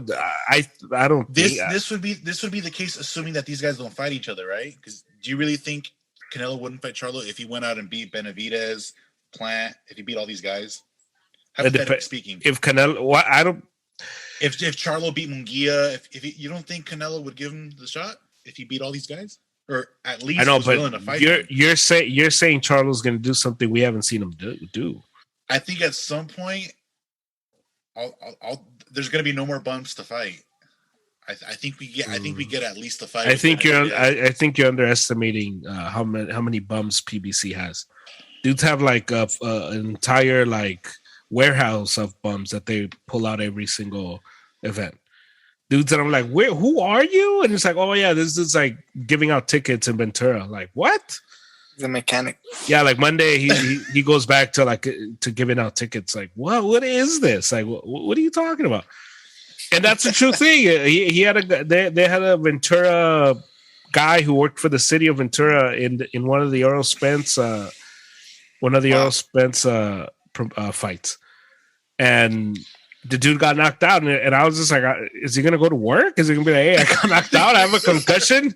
Like, what's gonna happen? I'm like he's gonna have to send his boss the video, like, hey, no, for real, I was in a fight. I got in a professional fight. Like, you pull up YouTube, yeah.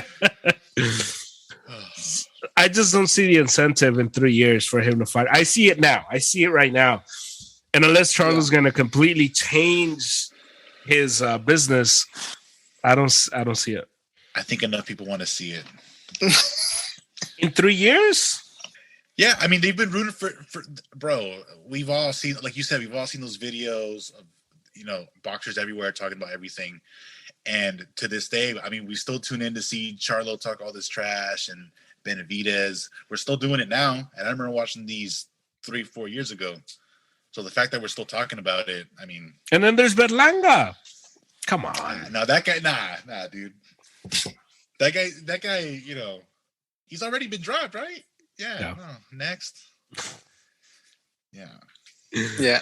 But now I have a feeling, I kind of agree that I feel, I've been thinking that Canelo's preparing for the end with all the business moves he's been doing and like that pay-per-view thing. I'm just thinking like, and I want to ask you guys, like, is he like preparing for his life after boxing already? Bro, a few pods ago, German said that, Canelo's going to do exhibitions. I'm like, what? Like, I can see that. Are you kidding me? I can see him doing one or two, but not to the magnitude that you were talking about. You're like, I see. Like, you were saying he was going to be fighting like YouTubers when we talked about like the Jake Paul thing. I can see that. You think so? I didn't think he would. I think he's got too much integrity for that, man. He's making so much money elsewhere. Why? No, again, come on. like what's Jake Paul Canelo would sell far more pay-per-views than any Charlo fight. The Canelo gasoline in Mexico? No, thanks, bruh. Nah. I'm just saying. You Canelo is all about. I don't think he is. I think you're wrong. He's not Mayweather. That's why Mayweather's doing this, and you keep defending Mayweather. Well, Canelo if you look at what Canelo's been Mm. doing, and you look at what Mayweather's been doing, they're doing almost the same thing. They have their own brand. They have these businesses. Promotion. Like they're doing. Yeah, but I don't think Canelo's not a snake, bro. Come on. Oh no, man. This is about business, and he's a business man. Yeah, but Canelo's also heavy on the legacy and boxing history. Yeah, Sure, but the way Mayweather's been going, but his legacy is secured, and we're entering a different world now. A different world. Yeah. A very. Y'all can doubt. I don't think he should fight YouTubers, but yeah. Again, it's sad that there's a chance. I'm with you, David. I'm with you. I would hate it. I would hate it if he were to do it. But if in 5-6 years there's an announcement that he's fighting a YouTube star, I'm not going to be like, "What? No way! I never saw this coming." Like, come on, come on. No. You think he'll do he's that Mike guy, Tyson? man? I don't think we're talking about the same guy, bro. With Mayweather, I saw that coming. All the Mexican poncho stuff, like that dude, the clown, bro. He can fight, but he's a clown. I don't see Canelo stupid at that level. Canelo's like a very serious person. Like when he's like, even when he's Look. Oh. Look. I can see Canelo leaving the sport of boxing for golf. Have you seen him golf? Yes, but again, you see how happy he is when he's golfing? You see how competitive he is when he's golfing? But do you see how happy he is when he's golfing? Obviously, but he's happy when he's winning in boxing too. It's very different smiles. Very different smiles. Very different. Come on. He's very different. Obviously, no one likes getting hit in the face, but that over. So if he's gonna get paid a lot more money to not get hit in the face, I think he would say, "You know what? Thank you so much. I'll see you guys later. Time for me to do something else." Come on. No, man. What are you talking about? I'm very disappointed. It's just sad to see him go. That you think that he would fight a YouTuber instead of. I think if the money's right. There's a reason why he keeps entertaining it. There's a reason why he doesn't shut it down completely. Because when the time is right and the money is right, I think he would do it. All the greats have done it. Muhammad Ali did it. They've all done it. Yeah, but he fought athletes. There's a huge difference. Yeah, but I mean, it's a different time. There was no YouTube at the time of Muhammad Ali. Nah, that's true. It's a different time. Very different. Very, very different time. It's not like Jake Paul doesn't have no training at all. You got people like we talked about it. Chris, there's guys like Chris Mannix that are saying that he's like a really good boxer. Yeah. David, I'm sorry to break your heart.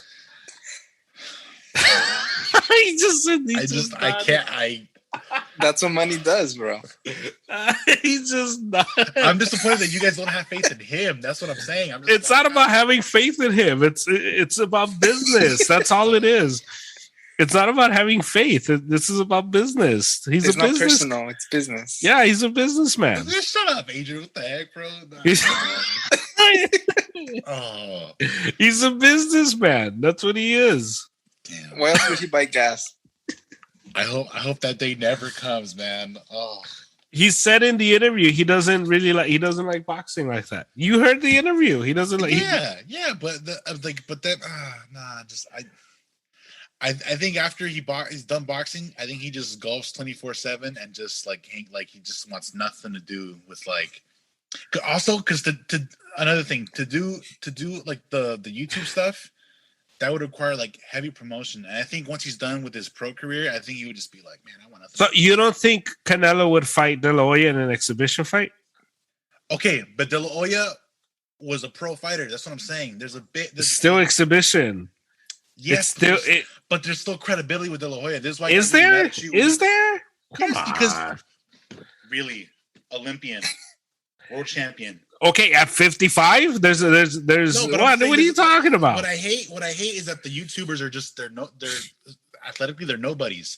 Yeah. That's why I got really upset when Floyd was gonna fight Logan. I'm like, up until this point, when you saw any professional boxer step in any kind of ring for an exhibition, Shaq was a pro ball player. Muhammad Ali fought a pro wrestler, and then he fought Lyle Alzado, who was a pro football player. Mm-hmm. There's a major difference between talking about professional athletes and these clowns that are parading themselves because they have money. I know, Huge difference. I know, but it's about the payday. That's what it's all about. France, look, any of these UFC Canelo's got a heart of gold. I'm sticking it out. He has a heart of Let gold. me be, damn it. Let me be. He has a heart of gold. I mean, he put on a show in his last few fights. He has a heart of gold. Canelo 2024, bro. Sign me up. Oh man, I can see Jay Baldwin just having a concert in the middle of his fight with random YouTube star. Mm-hmm. One last thing before we move on and continue to hurt David's feelings on Canelo. So if he signs his deal with Matchroom, he's set to launch the Zone pay-per-view, which is huge. Yeah. Because the Zone obviously is not pay-per-view. They were supposed to be the end of pay-per-view. Subscription, yeah. And I think this is the power of Canelo, and I think this is the stuff that people are going to gravitate to. He's so powerful now that even he's able to have his own pay-per-view stuff. And if he's able to do this, launch this, I think this changes the game for PBC, for everyone, because now Canelo has his own outlet to have pay-per-view fights where he doesn't have to do a contract with anyone. He can just tell them, come over here. And obviously Eddie Hearn's a big mastermind behind all this. And I just think that's super interesting. And I'm looking forward to see that, because I think that adds to the power that Canelo wants to have, where all things are Canelo. And so this is Canelo pay-per-view brought to you by Canelo Promotions and in partnership with Matchroom, which is we've never seen that. Not even Mayweather was able to do that. So that's interesting stuff. What do you guys think about that? Did you guys see Canelo's tweets about how nothing is confirmed? Yeah, that's why all this is like, if he signs, so on. Right. Don't we also need Triple G to win his next fight with Murata? Yeah, but I'm pretty sure he's gonna win. Yeah, man, Triple G fight doesn't. I'm just like, oh, we don't even need this fight. I'm like, man, you're totally psyched out, bro. You're shook, bro. All the juices are like all the serotonin. I'm just like. Wait, so you think he'll have nothing to do with boxing at all, and no promotions, nothing when he's done? Who, me? Canelo, yeah. Yeah, because that's what he said. He said they asked him like he has no intention like to coach or teach, to commentate, to analyze. They asked him about fighters, and he's like, I don't really watch boxing. So I figure with that and making gas station money, cell phone plans, I'm just like, and playing golf, his love, his like second love. I'm like, I just wouldn't see him. I mean, sure, like billions. Like obviously, there's like a high price, but it's like, I just don't see him like ditching like the beach and golf when he's already making millions off all this stuff to go do promotions with Jake Paul, like with a Pokemon card hanging from it. You know, I'm just like, that's clown stuff, bro. Canelo's not that kind of clown. Mayweather was. He is that guy. We've seen it. Oh man, I love it. We broke you. We broke him. Let's go. So if that deal goes through with the pay-per-view, it's just for meanwhile he's boxing, just for those fights. It's a 2-fight deal. End. It's a 2-fight deal, and then he does whatever he wants after the Triple G one. But I think if he's able to get the DAZN pay-per-view, I think this is one of those. He keeps it going because I don't know where else he would get that type of deal. Okay, so you think that'll stay once he's gone? No, of course not. No. So question here, because obviously, like when Canelo says like nothing's confirmed, I'm still negotiating. If I'm Canelo, the only thing that separates like so you have the two deals, option A, option B, right? You have Benavidez, Charlo, right? Which no belts, right? You have Bivol, Triple G, which is just the one belt at light heavy. The numbers we were seeing, which might not be accurate for the 2-fight deal with DAZN, was like 65 million, 75 million for those two. It might be higher, right? If he's still negotiating. Yeah, and but then, that and you know, I think the majority of the pay-per-view money. Pay-per-view, right? Okay. Yeah. But the base pay would be around that mark, allegedly, based on what we've heard. Yeah. Okay. So and the PBC would be like 100 million or something. Right, 100 million for those two fights. That's 100 million guaranteed plus pay-per-view points. Right. But I think no belts. Right, and the pay-per-view split I think is lower. Okay. Because now you're sharing it with Al Heyman and all that. Right. I would go with Matchroom. That's because he likes Eddie because of the Eddie thing. No. The potential of you being able to run your own pay-per-view. I think that's different. Okay. That's I would do that. Well, because I'm just like, damn, 100 million, and I do think Bivol is more dangerous than Benavidez and Charlo, but I don't know. I would just see those two, and I'm like, oh, easy fights, more guaranteed money. But then if the pay-per-view wins, you got to split them. Then I'm like, all right, I can see that. But I just think it depends what he wants to do. If he wants to go after 175, other 175 dudes are in the zone. Yeah. So it just depends. But if it's he wants to keep a good working relationship with Al Heyman, but if I'm him, I'd do the zone. Yeah. Legacy-wise, the whole thing. Maybe he makes enough money he doesn't have to fight a YouTuber in 7 years or so. I should hope so. For your sake and Adrian's sake. What? We're with you. We don't want him to do that. We just the way things are going. Come on. You can't be ignorant. Come on. Man. I can see Ryan doing that. Oh, please. Come on. Yeah, I'm gonna kick him while he's not. Yeah, I can see Ryan doing that. I mean, yeah.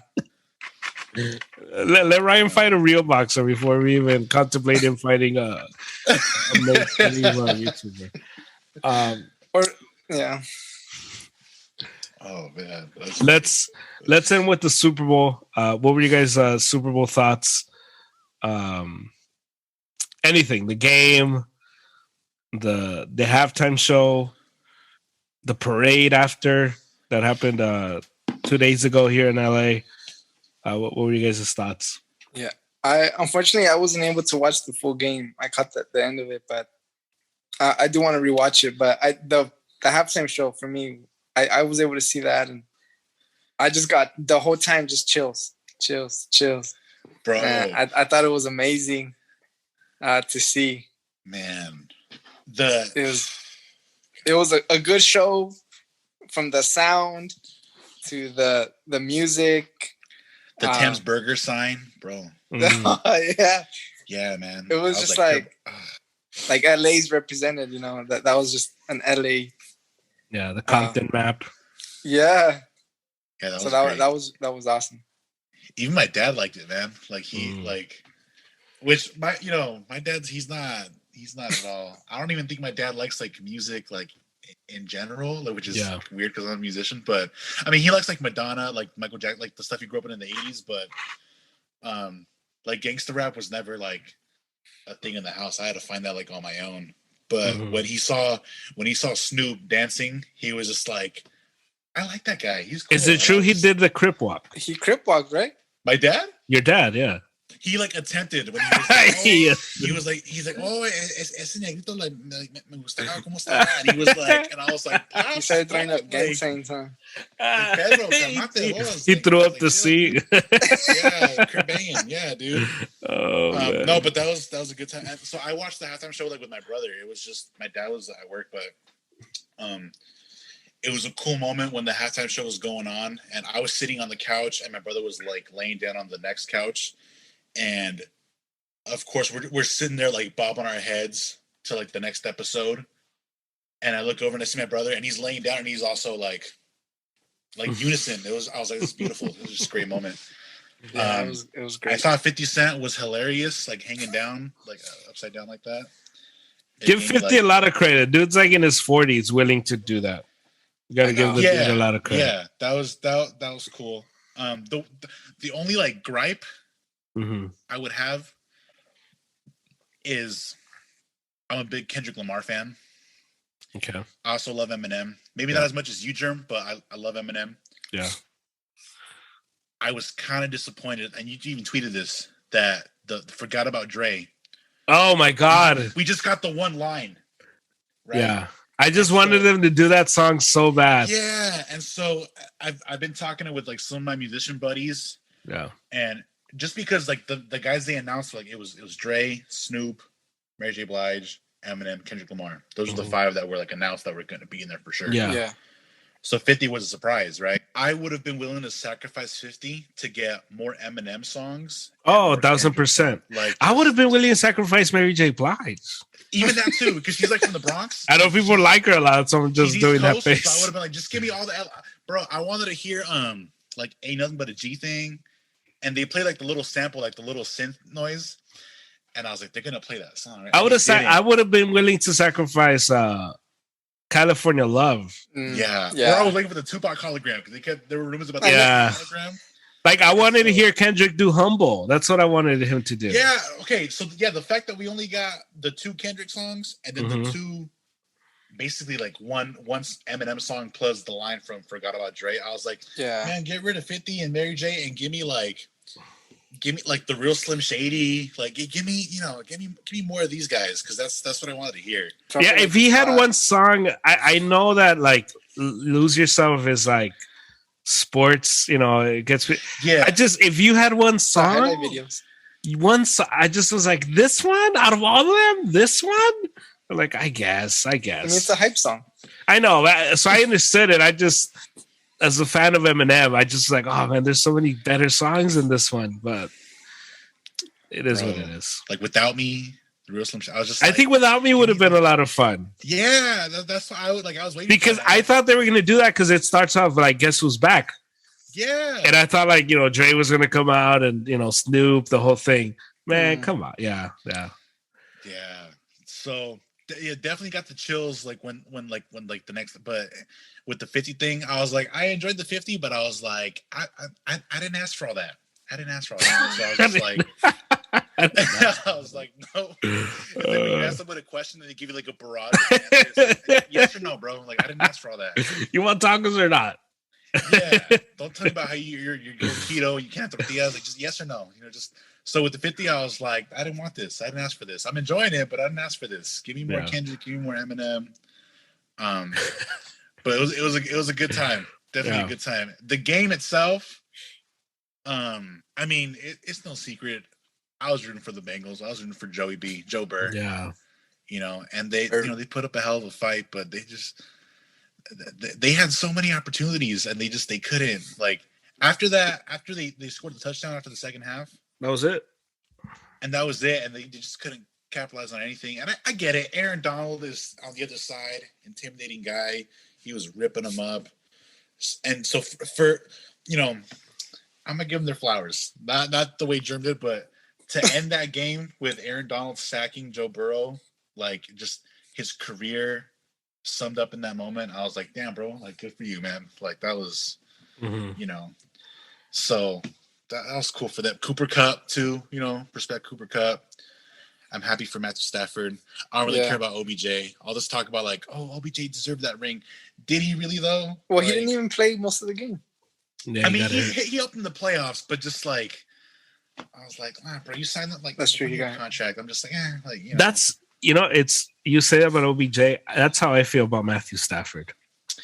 Yeah, but Matthew Stafford, like, I genuinely liked him when he was on the Lions. I know, but to me, Matthew Stafford is a perennial loser. I mean, Matthew Stafford never won anything. Never on the Lions. That wasn't, bro. Barry Sanders is a loser too. I know. Yeah, exactly. Yeah. But for me, for everyone to now act and be like, you see, he was always a winner. No, he was always a loser because this guy in Detroit never did anything remotely. And he had Calvin Johnson. He had good Marvin. He had Marvin. I'm forgetting the wide receiver's name, but he had good guys. That's it, bro. No, but he had good guys over there. Tom Brady. Tom Brady was winning. Tom Brady was winning with Troy Brown. Tom Brady was winning with. Come on now. No, but a quarterback should be able to elevate you. Yeah, but okay. First off, to compare Matthew Stafford to what? Fine, Joe Burrow. Joe Burrow got the Cincinnati Bengals to the Super Bowl. But I'll give you a guy in the lower category. Baker Mayfield won a playoff game last year with Cleveland. So to me, Stafford won the Super Bowl, the whole thing. It's just if Matthew Stafford never gets traded to the Rams and he stays in Detroit, none of this ever happens. And the Rams probably still make it to the Super Bowl. But you can't name a guy that would do that with the Lions. Like it's just, I know, but I think to me, that's the point. To me, that's the point. Tom Brady enters a situation and he makes them winners. Right, but again, we're talking about the GOAT, man. Just because Baker Mayfield. Yeah, but you're really gonna sit here and tell me that Baker Mayfield's better than the Matthew I'm not saying he's better. I'm saying he did more than Stafford did in Detroit. That's what I'm saying. Brady being a 10 out of 10 doesn't mean that you can't give Matthew Stafford like a 7 out of 10. No, 7? What are you talking about? A 7? You said he was a 7 last week. Really? A 7? He's a 5. He's a good quarterback. A 5 is a good quarterback for you? That's average. That's average. That's average. Man, that's nah. What are you talking about? You think Baker goes to the Lions and wins him a playoff game with the guys Matthew Stafford had? Yeah, I think so. Nah, no protection. Nah, no protection. What are you talking about? Dude's running for his life the entire game. I don't know. Nah. You mean to tell me if you put I don't know, Aaron Rodgers in Detroit with that team, he doesn't win with Calvin Johnson? Yeah, but again, you're picking you've talked about Aaron Rodgers. Okay, who else is at a 7? Who else is at a 7? Okay, let me give you this. You think Baker wins the Super Bowl with the Rams? Yes. I don't think so. Yes. No. Yes. What? No way. Jared Goff was like a play away from winning the Super Bowl with the Rams. Jared Goff, the guy we laugh at now, the guy's in Detroit. It's the same guy. The guy almost won the Super Bowl with the Rams. Who's the 7? Who else is the 7? Okay, you could say Matt Ryan. Mm-hmm. Right. I think if you put Matt Ryan on the Lions, they don't win a playoff game. They probably don't. They're just not. There are guys that are decent enough to. I think Matt Ryan could. Yeah. What do you mean? Right. When they would make the playoffs, we're asking for one playoff win, not like for you to make the Super Bowl with the Lions. Can you win one playoff game? That's it. But Barry had one playoff win. Yeah, but he's a running back. A quarterback affects the game in a different way. Brady's able to get in the Super Bowl without any weapons. A quarterback should be able to elevate you. Elevated the Chiefs last year in the Super Bowl. If Tyreek Hill doesn't drop those 2 passes in the end zone, that's a different game. That's a very close game. What do you mean? Are we gonna act like Matthew Stafford is giving Matthew Stafford his credit? Because I've watched him play, and I've always That's thought fine. when he was with the Lions, I was like, damn, like if this guy was on a better team, he would not. He'd be. If we put Matthew Stafford for like an entire career, like with. Yeah, if you put him in a better situation, he wins more, but not because of him, but because of the situation around him. That's what I'm saying. But there are guys that you can put in good situations and they lose. So what bothers me is that you said he's like a loser. I'm just like, he is a loser. He's a perennial loser. Up until he got to Los Angeles. What did he win before he got to LA? What did he win? At least Baker has won. Individual play, I just wouldn't call him a loser. Okay, he has nice stats. You know who else has good stats? Kirk Cousins. There are guys that could be. Kirk Cousins has good stats, and they don't win. Fine, Kirk Cousins. Kirk Cousins has won a playoff game with the Vikings, right? Mm-hmm. Stephon Diggs, Calvin Johnson, Percy Harvin. No, Percy Harvin. What are you talking about? Come on, what are we doing here? What are we doing? He's a good quarterback with good stats, but we're gonna act like he's a winner. But that's what we're gonna do. I'm like, fives aren't. He's an average. He's an average quarterback. I would say 6. I don't think so, man. 7. I think Eli Manning's better than him. What? No. Eli Manning won 2 Super Bowls because he had Jason Pierre-Paul, Michael Strahan, all those guys. He had to make plays. Obviously, eventually a blind squirrel finds a nut. But no, don't do that. Eli Manning have records for like most interceptions thrown. So does Brett Favre. So does Peyton Manning. Sucks, bro. What do we?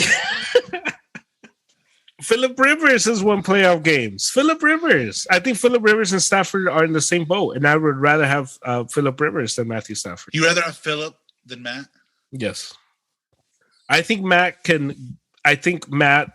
wins if the situation around him is good.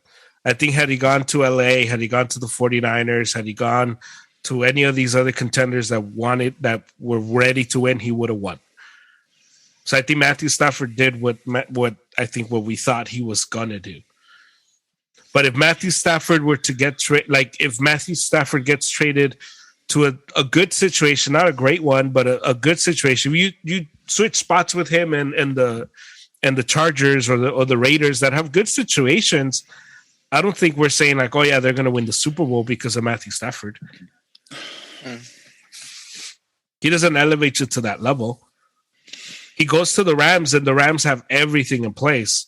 It's just Stafford don't screw it up. And guess what he almost did in the Super Bowl? He screwed it up. It's just the Bengals forgot how to play offense, and that's what happened. But if the Bengals hold on to that lead, guess what we're talking about? Oh, I don't know. Matthew Stafford, two interceptions in the Super Bowl. If Tark catches that interception in the NFC Championship game, guess what we're saying? I mean, Jimmy is whatever, but at least Jimmy was able to get him to the Super Bowl. Matthew Stafford, 2 terrible picks. And that's what I'm saying. I'm just saying he's to act like he is like, oh man, like Matthew Stafford. Like, come on. Let's relax. Let's pump the brakes. That's not the boat I'm on. He's in the same boat with Kirk Cousins, Baker Mayfield, Matt Ryan. Like, he's in that boat. And guess what all those guys did? They've won playoff games with lesser talent than Matthew Stafford did here in LA. Here in LA, he had like a crazy team. Brady and Rodgers and Mahomes and the Rams go undefeated. Stafford was 7-4 and struggling in the middle of the season. We were wondering, man, are the Rams even going to make the playoffs? That was a real conversation in the middle of the season with Matthew Stafford there. Everyone has good How many stats. years did he have Calvin? How many years did he have Calvin? Didn't Calvin leave early too? Yeah. If I'm not mistaken, didn't Calvin break a record, Jerry Rice's record? You just do that without Matt Stafford. I think I don't think you understand how dysfunctional the Lions organization is, man. I know, but the Bengals have been known as the team that's the cheapest in the history of the NFL. It is noted that these dudes have 6 scouts. These dudes don't spend money. Their offensive line can't block the 3 of us. And that dude took that team to the Super Bowl. What are we saying? All right, so he got drafted 2009. And Calvin Johnson got drafted 2007. So, I mean, he had him for, let's see, when did he retire? He retired 2015. So 10, 11, 12, 13, 14, 15, 6 years. He had him for 6 years. 6 years. No O-line, no running game, no defense. You keep mentioning all these guys, and they all have, like, you mentioned Brady with like Troy Brown, top 10 defense with the Patriots, Mike Vrabel, Willie McGinnis, all those guys, dude. When did Matt ever have that? Come on, man. Matt Ryan, Tony Gonzalez, Julio Jones. Come on, bro. Roddy White. You Roddy White. Come on, Roddy White. Roddy White is the guy I can remember other than anybody on the Lions team that isn't named Calvin Johnson. Who other than that? Who is that? Come on. Bro, Phil Rivers, Antonio Gates, Vincent Jackson, bro, LaDainian Tomlinson. Come on, bro. Sean Merriman. Just come on, dude.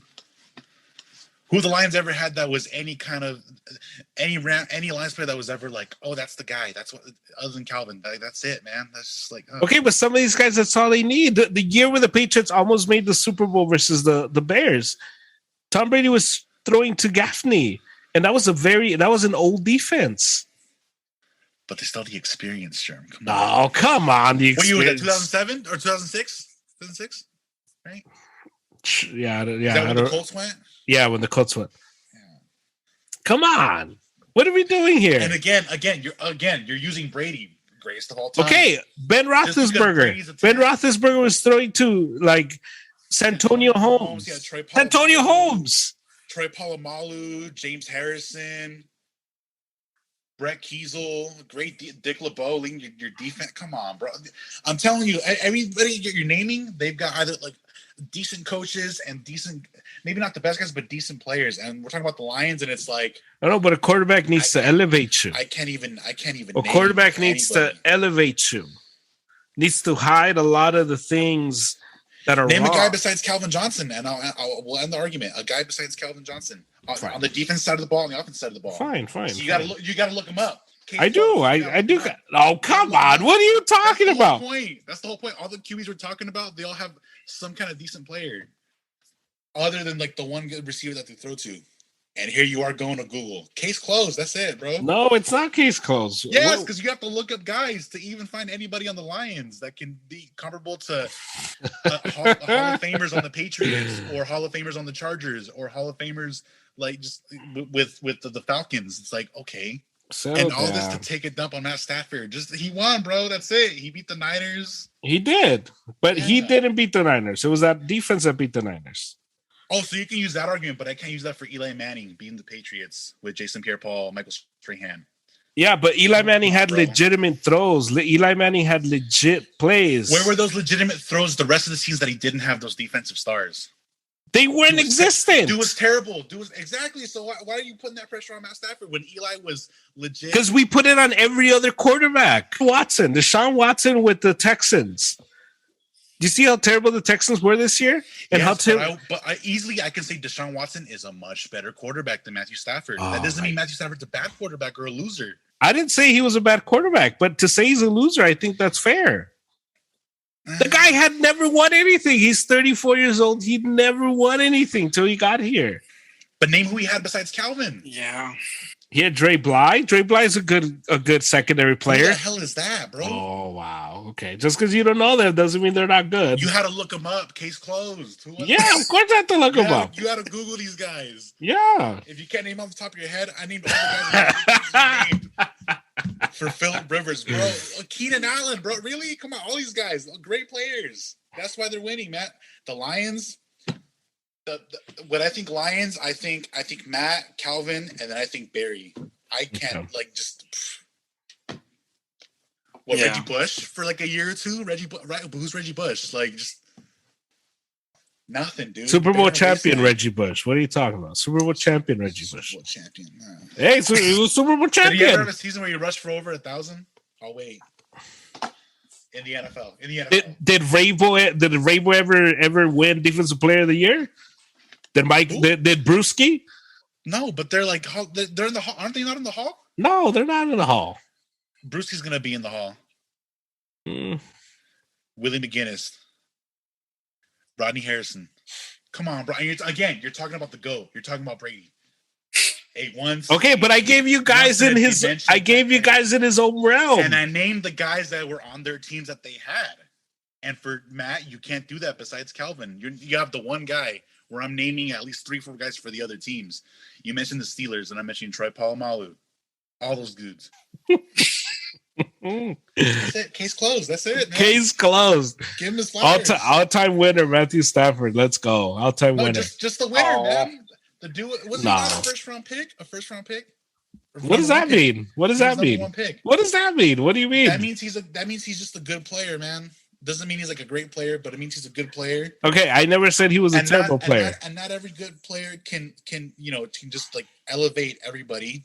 That takes a certain quality, as we've seen with like a Rodgers maybe. I think Rodgers is super talented to where he does that. But if Rodgers maybe weren't as talented and he has the leadership skills that he has now, we don't see him as like a GOAT if he's not that talented and he just doesn't have leadership skills. You know?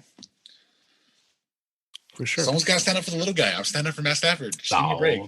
This is the most the Rams fans will get out of me. That's it. The little guy. Calm down. Yeah, the little guy. The little guy. I got to protect him from big, bad wolves like you, bro. Settle down. The little guy. Come on, bro. Come on. The little guy. Get out of here. What else? What else do you guys think about the Super Bowl? I kept getting irritated with my brother because he made a huge deal out of the play when the face mask, the face, yeah. And I was like, bro, like the New Orleans Saints ended the chat. Like, I'm like, stop, don't. The New Orleans Saints. Yeah, if the call is that big of a deal, maybe your team ain't that good and they shouldn't be in a position where the game is this close. So he kept trying to get like, and then he also didn't understand the like when both the receiver and the DB are getting handsy, that those are offsetting penalties, so they just don't call it. He was like, "Oh, pass interference." I was like, "Yeah, but the receiver also put his hands on him." So I was like, "You can't call that. That's just how football works." Yeah. And he was like, and I'm like, "Sammy, come on, like you know basketball, I know football. Like just let me do my thing, you know." Let me do my thing. So, yeah, because then my dad showed up too, and they were like, "Oh, they missed all these calls," and I was like, "No, dude, that's how football works. Like, sure, they missed the Jalen call, but then again, like the refs missed that call against like the Saints, and y'all went to a Super Bowl, so it's like." You know, yeah, and the Rams had all these delay games versus the Niners that they didn't call either. Yeah, so I'm like, yeah, like refs always miss calls. You know, it's part of the game. If it like again, your team should be good enough to where you're not in those situations. If that's the angle you want to take about like these little calls, you know, making a big deal in the game. You know, so I hated OBJ's crying face at the end. I was like, get the camera away from this guy, bro. I don't want to see him. Get a haircut, you know. So, put it on Matthew Stafford. He deserves it. Bro. Or Cooper Kupp, Aaron Donald, any one of those guys, you know. Yeah. Yeah. And then I was sad for Joey B's face when he was walking off the field after that last play. Yeah. Like it looked like he was going to cry, and I was just like, oh. I was like, no. Yeah. Yeah, Joey B. Low-key was not that good in the Super Bowl. Yeah, so now I've had to endure all the Rams fans online. Yeah, I couldn't do it. I had to skip all of them or just like block their stories or mute their stories. I was like, oh. It's so interesting how they're like celebrating like they've been long time fans. That's what I'm saying. I'm just like, I remember you from high school, bro. Like you were riding with the, you know, any team, the Colts. Like shout out to Victor. Like where the Colts at, you know? The Colts. And then he's on Twitter talking about like the Rams. I'm like, bro, get out of here. Come on, man. The people I can't stand are the people that are making this about LA. That if you don't root for the Rams, you're against LA. You're like, dude, shut up. Like this isn't a gang. Like we're not in this together. Like, we gotta rep LA. Yeah, it's stupid. Rep LA. Come on. I love pointing out that the Rams are from like Cleveland originally. Mm-hmm. And so they're like there's a couple guys where they're like, oh, like the true LA team, and I'm like, the Chargers, like that were actually created in LA and played in LA. The Chargers, yeah, I know people want to run their mouths about them like being from San Diego, but I'm like, the people don't know that. And then I'm like, the Cleveland Rams, and they're like, I'm like, yeah, dude, the Cleveland Rams. Like I had to tell Sammy. Sammy was like, yeah, but. Again, another thing where it's like oh, like you're not even a lifelong fan. Like I can tell, you don't even know. Yeah. But, what made me feel good about this whole thing was how pathetic their parade was. That made me feel good. Oh yeah, it was just Did you so guys see that lonely. tweet from Brady? Great. What? Oh yeah. Mixing water. The mix in the water. Yeah. I was like, yeah, that was nice. Yeah, it was good. And Good then Aaron stuff. Donald. Put on a shirt, Aaron. Come on now. Like, Yeah, he's swole. yeah, I was just hating. I'm jealous. What's up? Hey, you never know. He looks in good shape. He might fight Canelo when he's done. Bro, and again, pro athlete. He's a pro athlete, bro. Look at him. David would respect that because like, I oh, would he's a pro welcome him with athlete. open arms in the ring. Or he'll fight 50 Cent. Yo. Nah, hey, come on, dog. Nah. Hey, 50 was looking swole too. I was like, yeah, 50 was looking a meal or upper body day, you know? Yo, my 50 Cent. Yeah, dude. Oh man, good stuff. Looking super fluffy. I was like, all right, 50, I see you. Damn. Eating that bread. Oh man, good stuff. Well, that's the pod. A lot of laughs, a lot of good stuff. We'll definitely be back when we have more concrete things and maybe sometime closer to another fight or another achievement breaks out. Until then, guys, thank you for joining me. It was a pleasure. Of course. Give Stafford a big hug for me since I'm just a mean bad guy who's just pointing out his resume that's leaving a lot to be desired. And I feel good. You know why? Because Richard Sherman agrees with me. So I think Richard Sherman knows more about football than me. I'm not going to say Matthew Stafford belongs in the hall. From that point of view, I agree with Richard Sherman. Yeah, sure. Very well. So we're good. We broke David. We did our job. Until next time, Arrow's podcast.